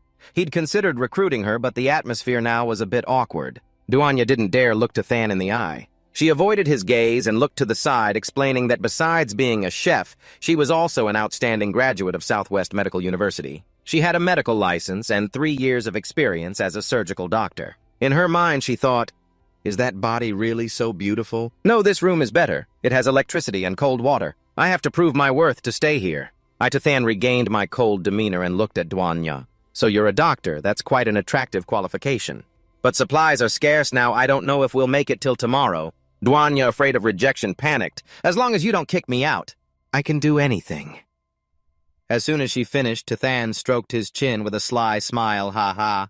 Since the beauty has spoken, consider this your home. Duanya was startled, covering her mouth, thinking this is bad. In her haste, she said everything all at once. I too, then though smiling, immediately returned to a cold look and warned, but I must tell you first. In front of me, you only have one choice. Be obedient, don't have any schemes, or else... Duanya shyly looked down at the floor and timidly replied, I understand. I never doubted your methods or determination. Tathan smiled and reminded, good, now take off your clothes. As soon as he finished, Duanya panicked eyes wide, stammering, now what next? Immediately after receiving Tathan's order, Nyalam stepped into the bathroom and began the process of washing and drying the table. In the misty space, she stood under the cool water from the shower, silently thinking, water and electricity. Food in a bathroom, I really don't have to worry about the heat.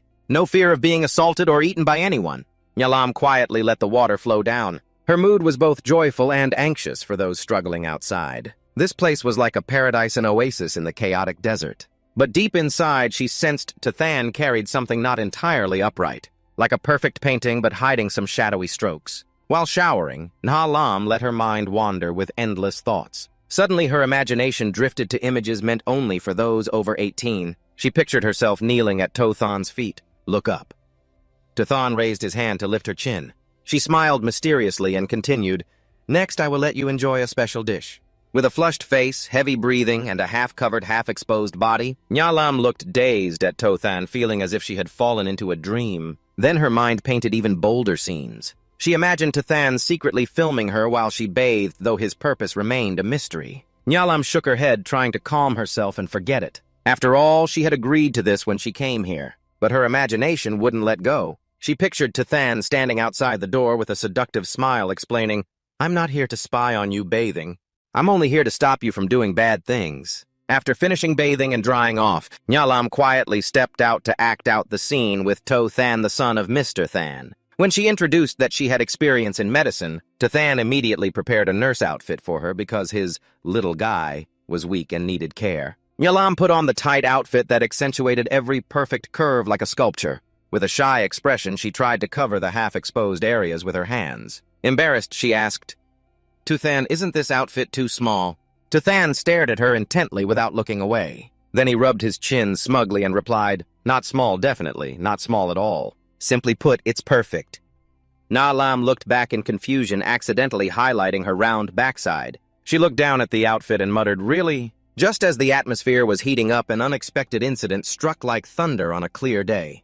Jang Hyo-kit, the uninvited troublemaker, banged loudly on the door, shouting, help save me! Tathan opened the door, but Jang Hyo-kit kept yelling, save me, I'm outside out there! Cao Kung, seeing Tuath and not respond, grabbed Jang Hyo-kit's head, bared his teeth threateningly. If you don't come out, I'll break the door down myself. Tathan wore a regretful expression as the fun was just beginning, clicking his tongue. Here we go again. He was about to get up and open the door, but Nyalam urgently stopped him. Don't open it. We can't open the door now. The people out there have already killed and eaten Lina. Before Nyalam could finish, Tathan grasped the situation and coldly asked, you mean they eat people? Memories from a previous life suddenly flashed in Tathan's mind. Without hesitation, he opened the door and stepped out calmly, warning Cao Kwang's group, don't even think about breaking into the room. If you do, you'll really be in big trouble. Meanwhile, Jang Hyo-kit, Cao Kwang, Lao Miu, and their gang were acting out the scene of a young sister being forcibly taken. Jang Hyo-kit stuck out her tongue, pleading to Tathan, save me. Finally, Tathan appeared. Cao Kwang and his gang, eyes bloodshot veins, bulging bodies trembling with rage, bared their teeth arrogantly. So you finally show your face. Ha ha ha. Tathan stood by the door, his gaze cold as ice as he looked outside. Cao Kung had stationed a henchman nearby, holding a knife ready to take down Tathan. Suddenly, just as planned, when Tathan spoke, the henchman raised his knife, yelling, die! But what they didn't expect was that Tathan had trained in Vietnam under Master Huynh Tuan Kit of the Electric Transmission Sect and had mastered all the martial arts essence. He had prepared beforehand, observed the cameras, and knew the situation well. With lightning-fast reflexes, Tathan grabbed the knife hand and with a few basic moves broke the henchman's wrist, stunning Cao Kwang and his men. Jang Hyuk-keet continued acting like a victim, struggling to break free from Cao Kwang's group, shouting, "Let me go!" She rushed to Tuthan, begging, "Save me, Tuthan." But contrary to her hopes, Tuthan showed no mercy. He coldly squeezed Jang Hyuk-keet's throat, causing her to choke and gasp. Looking at her distorted face, Tuthan commented, "Once you've officially eaten human flesh, your body will gradually change and fangs will grow in your mouth. You are no longer human now." Cao Kwang's group snarled fiercely behind their fierce faces, baring teeth. "The world has turned into an apocalypse. As long as we survive, so what if we eat people?" Jang Hyuk-keet's face became more and more distorted, fangs, clearly growing, tongue sticking out, long eyes blazing red. She laughed sinisterly, "Ha ha, human flesh is delicious. After eating, I feel my body full of energy. So I, Tuthan, am eager to taste your flesh. So die." Jang Hyuk-keet swung her arm to attack Tuthan, but life isn't a dream. With a precise kick to the center of Tuthan's face, she flew backward like a ball. The kick was so strong that Jang Hyuk-keet was thrown out the window, but thanks to her mutated body, she quickly grabbed onto the wall and avoided a tragic death. Gritting her teeth with veins bulging, Hyuk-keet growled, Then I definitely won't let you live so easily." But as her body hovered under the sunlight, she suddenly struggled in pain. It's too hot inside." After dealing with Jang Hyuk-keet, Cao Kwang charged up, shouting, "Brothers charge, don't give him a chance to draw his gun." Tuthan calmly sneered, broken nose. "I still have to waste bullets dealing with people like you." One of Cao Kwang's henchmen jumped up and threatened Eagle Scratch. "Don't underestimate us too much, son." But Tuthan coldly replied, "Didn't I say I like to waste things?" As soon as he finished speaking, Tuthan pulled his gun and shot the eagle henchman in the forehead, knocking him out instantly. Cao Kong, Lao Miu, and their gang panicked and scattered in all directions. Lao Miu crawled on the ceiling, laughing loudly. "Ha ha. Not only our strength, but also our reflexes and speed have become much stronger." He swung his fist down. "If we're ready, you won't be able to defeat us. Go die." But before hitting the ground, too, then used teleportation skill and suddenly appeared above Lao Miu's head, coldly saying, "You think this is the end?" He slammed Lao Miu's head onto the floor with a thud. Tuthan roared, "Go to hell." Another henchman swung a knife at Tuthan's neck, but he grabbed the hand, disarmed him, and took down two others with a few clean slashes. Cao Kung watched his henchmen fall one by one, rage flaring as he charged like a wild beast. Before reaching Tuthan, he was grabbed by the collar and slammed against the wall, gradually losing consciousness. At that moment, Jang Hyuk-keet, fully mutated, reappeared. Her whole body oozed magma and a long tail as she charged into the room like a monster. Tuthan looked at her coldly. "Jang Hyuk-keet, finally. You transformed into this state so quickly. It seems my obsession runs deep because your eyes and soul still linger in me." After finishing speaking, Tuthan snapped Cao Kwang's neck, dropped his body to the floor, but his whole body was filled with killing intent. He looked toward Jang Hyuk-keet. "Then I'll kill you again directly." Jang Hyuk-keet's hair stood on end, her eyes blazing with hatred as she screamed. "My dinner!" Nyalam peeked out from the room, eyes wide in surprise, looking at Tuthan, silently admiring how powerful he was to take down Cao Kwang's entire gang alone. But seeing Jang Hyuk-keet in her grotesque monster form, she couldn't help but worry, thinking the monster in front of Tuthan gave off a very dangerous vibe. In a sexy nurse outfit, Nalam stood hiding behind the door, her heart heavy with anxiety mixed with longing. She silently wished to stay by Tuthan's side as long as possible, like a fledgling bird seeking shelter during a storm. By now, Tuthan's appetite has become much more obedient, hasn't it, brothers? Nyalam quietly considered she really had to think of a way. If she wanted to stay with Tuthan, she couldn't become a burden to him. Suddenly, Nalam's eyes lit up when she spotted an interesting item in the room as if it was beckoning her. After entering, grabbing the weapon, and mentally preparing herself, Nalam stepped out, calling Tuthan. At this moment, Tuthan was ready to confront the monster Jang Hyuk-keet, but the call surprised him and he turned around. What's up?" Nyalam, wearing a tight nurse outfit that covered what needed covering, and revealed what should be seen holding the riding crop that Tuthan had prepared for an emotional healing night. She seriously warned, "Let me remind you all a bit. Make sure that many of you who witnessed this scene voluntarily take your hands off the little guy." With a half-revealing outfit holding a whip, Nalam firmly stepped forward and said to Tuthan, "Let me help you deal with it." Despite trying to suppress the excitement rising in his body, Tuthan coldly turned around. Help me. Not panicking to the point of running away isn't bad, but you're just distracting me. Na Lam was stunned, looking down at her whole body, holding the whip confused. How could that happen? But only Na Lam didn't understand. Tuthan and the others watching all knew why he was so distracted, like a vivid painting no one could look away from. On the other side, the monster Jang Hyukit seemed to still cling to some human memories. Seeing Tuthan and Na Lam exchange glances, its jealousy erupted into rage. Jang Hyukit bared its teeth, licked its lips, snorted, and its blood-red eyes screamed a savage roar. After each scream, it charged straight at Tuthan, its distorted, terrifying face like a living nightmare. Tuthan, distracted by the scene, suddenly heard Jang Hyukit's yell and turned around, but couldn't dodge a powerful blow from the monster that slammed into his chest. Tuthan and Na Lam, hiding behind the door, witnessed the scene and cried out in shock, "Tuthan!" But contrary to her worries, Tuthan's body was unharmed, not a scratch. Thanks to the unexpected hit, the killing intent in Tuthan exploded, activating his berserker superpower. The monster Jang Hyukit saw Tuthan was still intact, immediately jumped up and swung behind his back, baring teeth and foaming at the mouth, aiming for his shoulder to bite. But Tuthan's body was as hard as diamond, and the monster's jaws only made a dry clang like biting steel. It tried to bite several more times, but all were useless. Tuthan coldly looked down, his eyes sharp as knives. "Oh, you can't bite, huh? I wonder if all those fangs in your mouth are just for show." Power surged through Tuthan's body, and he concluded, "It's time to stop." As he finished speaking, Tuthan grabbed both of Jang Hyukit's hands, moving so fast it seemed like he was reminiscing old memories. He jumped backward, landed on the monster's back, twisted its arms behind, fully restraining it with his literally burning body. Jang Hyukit stared blankly, eyes wide. "I am to them." Like a war god stepping on its head, he coldly asked, "Are you ready?" Without giving the monster time to react, Tuthan used his bone-pulling technique to tear off both its arms and then kicked hard, sending Jang Hyukit crashing into the ceiling with a fatal blow. Blood gushed from its nose and its body trembled. The monster screamed in pain while Tuthan gently landed, still holding its two arms, and threw them back at the monster like tossing a toy. He calmly said, without malicious intent, "I really wanted you to endure ultimate suffering in the apocalypse and chew on the feeling of dying slowly from torture, but given the current situation, I have to kill you first."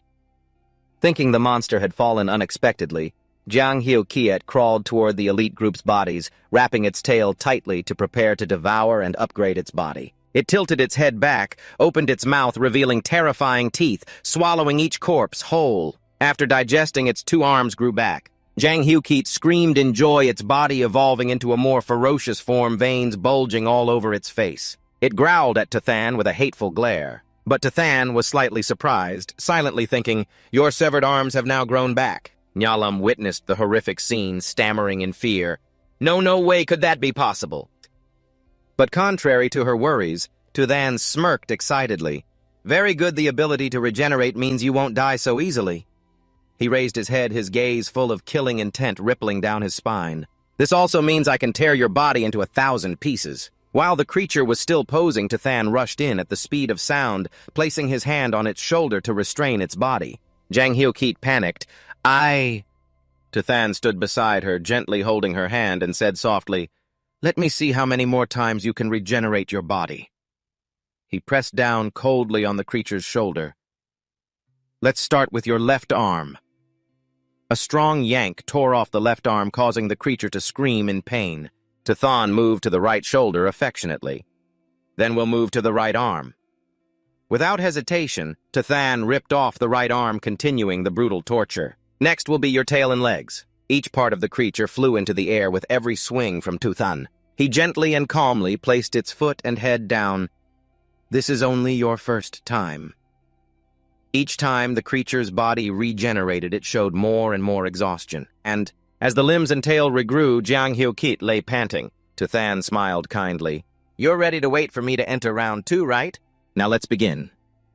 Tuthan continued dislocating the joints surgically. The murderous smile left Na Lam stunned. After round 2, the creature couldn't endure any more crawling and trying to escape fear in its eyes as it looked at Tuthan. But every time its limbs and tail regrew, Tuthan would announce round 3, then round 4, round 5, round 6, round 7, round 8. While torturing, Tuthan emphasized, Turns out not only the limbs, but also the eyes, nose, and tongue. Next, the 16th time, the internal organs can also regenerate. It seems that except for your head, all other parts can regenerate as before. Isn't 21 times enough for you? Tothan paused. My cold eyes looked down at Jiang Hyo-keet, who had lost all aggression, only 2 tears streaming down her face. She exclaimed, "Then now I know how to beg you to spare me." Tothan replied coldly, "I originally intended to gouge your eyes out, but I suddenly remembered one thing: I am not a demon." Jiang Hyo-keet whimpered, "Why are you doing this to me? What crime did I commit that makes you treat me like this?" But Tothan recalled what Jiang Hyo-keet and her subordinate Vuong Hao-vu had done to him in his previous life. He raised his foot, aiming straight at the creature's face. Of course, this was for revenge. A strong kick flattened Jiang Hyo-keet's face. Nya Lam stood behind, eyes fearful and worried, asking Tothan, "Are you okay?" Tothan did not answer, just turned around. My eyes blazing red. "Are you ready?" Nya Lam startled, confused. "Ready for what?" Tothan stepped closer, stroking her cheek with one hand, the other slipping down below. The intimate gesture, just now I showed great courage. "Aren't you going to reward me somehow?" Nya Lam tried to resist, but only weakly struggled. Her face flushed. She was embarrassed by the reward, but here, the scene shifted to the rescue team area. A member looked around, sensing the air was cooler, silently wondering if this was a sign the apocalypse was ending soon. Lo Tu-feng appeared behind, hesitating. "Captain, there are many people over there. It seems they are moving closer to our area, Captain." A platinum-haired woman with sharp eyes and a hot figure held a gun, squinting to observe the approaching crowd. Sensing something unusual, she hesitated. "Those people that crowd are mutated Han-bat moving from Hotel 6 City to the rescue point, shambling and terrifyingly howling."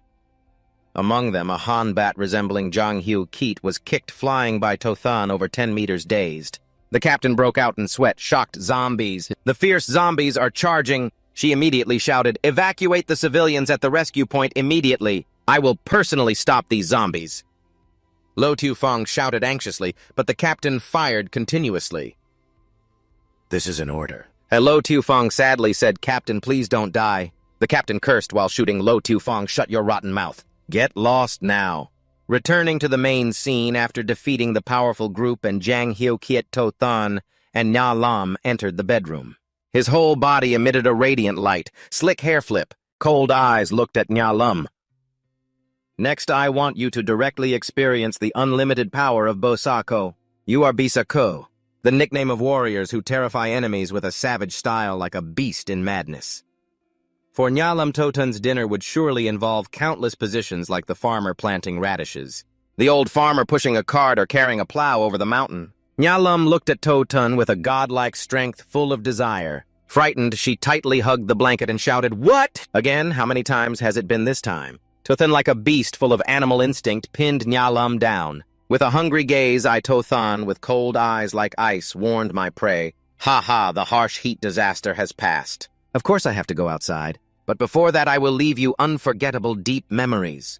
Nya Lam in a position turning her hips toward the enemy, highly alert like a wildcat ready to pounce on prey. But in this situation, her caution seemed insignificant. Hearing Tothan say that, she hesitated and asked, "Can't you take me with you?" Tothan disliked his dinner, asking repeated questions. He immediately crushed Nya Lam's hope like a sewing machine running at full speed. His eyes flashed a fierce light like a devil manifesting, coldly declaring, "Those who want to be by my side must meet 2 conditions. First, they must be valuable to me. Second, they must absolutely obey my orders." Nya Lam, in a daze, pressed both hands firmly on the bed frame. Her eyes squinted with each pulse of Tothan's sewing machine. She breathed weakly and replied, "I understand." A few hours later, around midnight, when God of Strength Tothan had shot down prey Nya Lam with the most intense volleys, he temporarily paused the torture. Checking the weather outside, he saw the air had cooled. Tothan prepared to carry out the plan. As he raised his hand to open the spatial rift, he murmured, "Looks like Nya Lam has completely surrendered to me." He pulled out an ATV and urgently said, "I must seize the present time and quickly return before the seawater floods the land."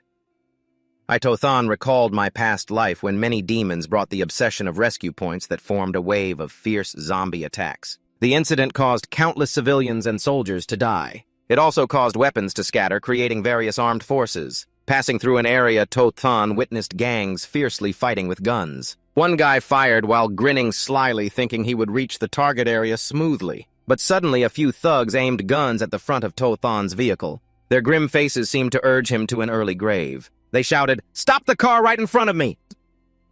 Tothan sat in the car, his expression as cold as stone, replied, "Am I sick that you dare to stop the car and kidnap someone at this time?" Without another word, he slammed the accelerator, making the car speed forward. The gangsters were stunned, their faces pale sweat pouring. The man in front was frozen in place. Two henchmen panicked and ran for their lives. Tothan's car ran over them before they could react. They left immediately. After defeating the gangsters, not knowing heaven or earth, Tothan let them sleep peacefully on the spot, then continued his journey to the target area. Approaching the subway station, he recalled that in the past life this place collapsed due to cracks and zombie waves. Standing high above, Tothan murmured, "The number of dead underground must be in the tens of thousands." The zombies below were attracted by the engine noise. They immediately gathered. Tothan observed their glowing red eyes, thought to himself that those zombies were surely drawn here by the engine noise. He clicked his tongue regretfully. Unfortunately, not all demons have a brainstem in their heads. Opening each head would really be a waste of time. Tothan drove to the old university area where the atmosphere was as quiet as a graveyard. He murmured, "First, maybe I should check the situation here." Coming here, I remembered this was my first time returning to the technical university after graduation. In front of the building, Tothan stopped the car, stored it in the spatial rift, then quickly went inside. Just stopped in front of his door facing a chained dog. Its red eyes growled heavily. As he was about to step forward, a voice rang out, stopping him. Behind the dog was a long-haired gangster with two muscular henchmen. This guy sat cross-legged, arrogantly warning the young man, "You must show respect when entering our territory, and the first thing is, you have to hand over your backpack to me."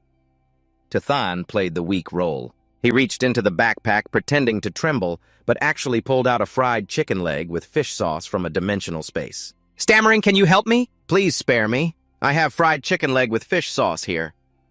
In the apocalypse, when food and water are scarce, all three gangsters looked at the chicken leg with bright, astonished eyes. The leader gaped, "Chicken leg at this time? When did you really still have a chicken leg? Quickly throw it here. Throw the chicken leg here now."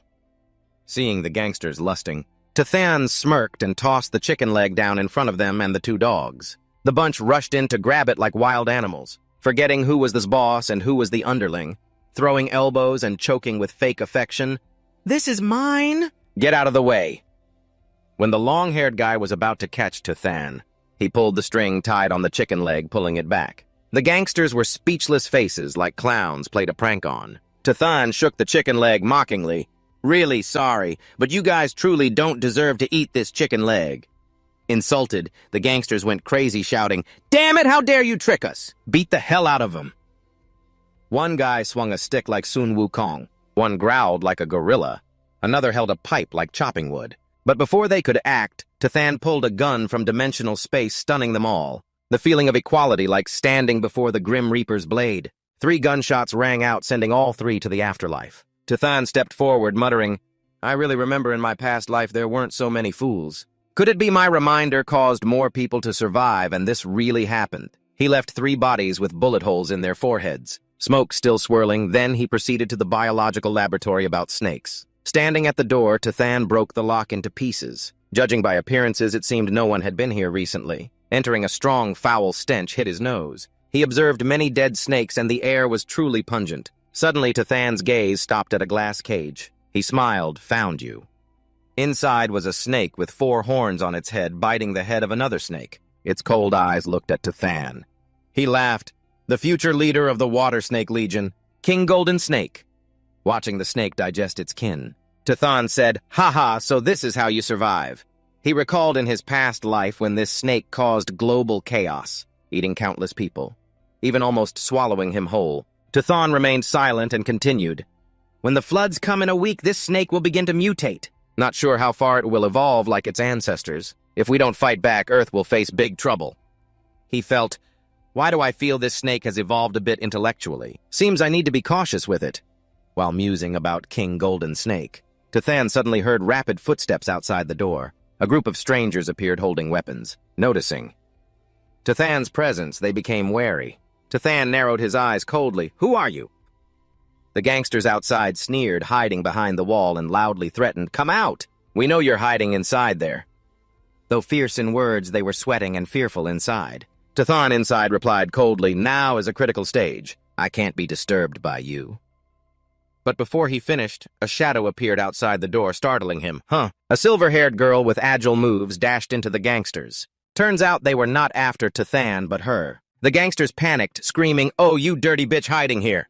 The leader shouted for the group to charge. But the silver-haired girl acted first with terrifying speed. She twisted one guy's neck, pinned another tightly between her thighs, then spun in mid-air to neatly take down the last one. Before they could raise their guns, she grabbed one by the neck and snarled, "You filthy bastard!" A crack sounded as his cervical spine broke. That guy collapsed. After dealing with the three, she was suddenly held at gunpoint by Tathan. He complimented good skills. Before Tathan could say more, she quickly knocked the gun aside. She bent down and jumped up to try to subdue him, but after several failed attempts to twist his neck, she realized Tathan's neck was as hard as steel. Fear mixed with confusion, she muttered, "Why can't I twist it?" Tathan stood motionless like a statue while she struggled to control him. Both fell into a compromising position. She panicked and shouted, "Huh! Wait, what are you doing?" Finally, Tu then restrained her and tied her up with an artistic red rope. Pointing his gun, he asked, "Who are you?" She was sweating profusely. Her soaked clothes still carried a determined look. "I am the captain of the Tiger Wolf Special Forces team. I advise you to behave properly and release me quickly." Hearing the name Tiger Wolf, Tathan slightly frowned. "Tiger Wolf. Do you know anyone named Lu Xiaofeng?" Bok Tuong asked in surprise. "You know Lu Xiaofeng?" Tathan recalled having subdued Lu Xiaofeng before. He seriously responded, I saved his life." Then he listened as Bok Tuong recounted. Tathan opened his backpack to take out ingredients to make black pepper seared beef, nodding approvingly. "Now I understand." He stabbed a fork into a rare piece of beef. He continued, "Another group of deserters took over the school as their base. They held students hostage to threaten us and stole weapons from your group." Bok Thuong continued about Lu Xiaofeng. "That's right. After the zombie wave attacked the rescue point, Lu Xiaofeng led everyone to leave first. But he didn't expect deserters from the prison to infiltrate among the civilians." Tathan chewed hungrily on the seared beef while glancing at Bok Thuong and slowly said, So I can't put all the blame on you." Bok Thuong, annoyed at the suggestive way Tathan had her tied up, immediately defended herself. "As long as I have weapons in hand, there is nothing to fear from these people." But the sweat pouring down her forehead wasn't just from the intricate binding, but also from seeing Tathan leisurely eating steak right in front of her. Trying to control herself, she gritted her teeth. "How much longer do you plan to keep me tied up? Untie me!" Tathan looked at Bok Thuong with a sly smile, like someone holding the upper hand asking with a hint of teasing.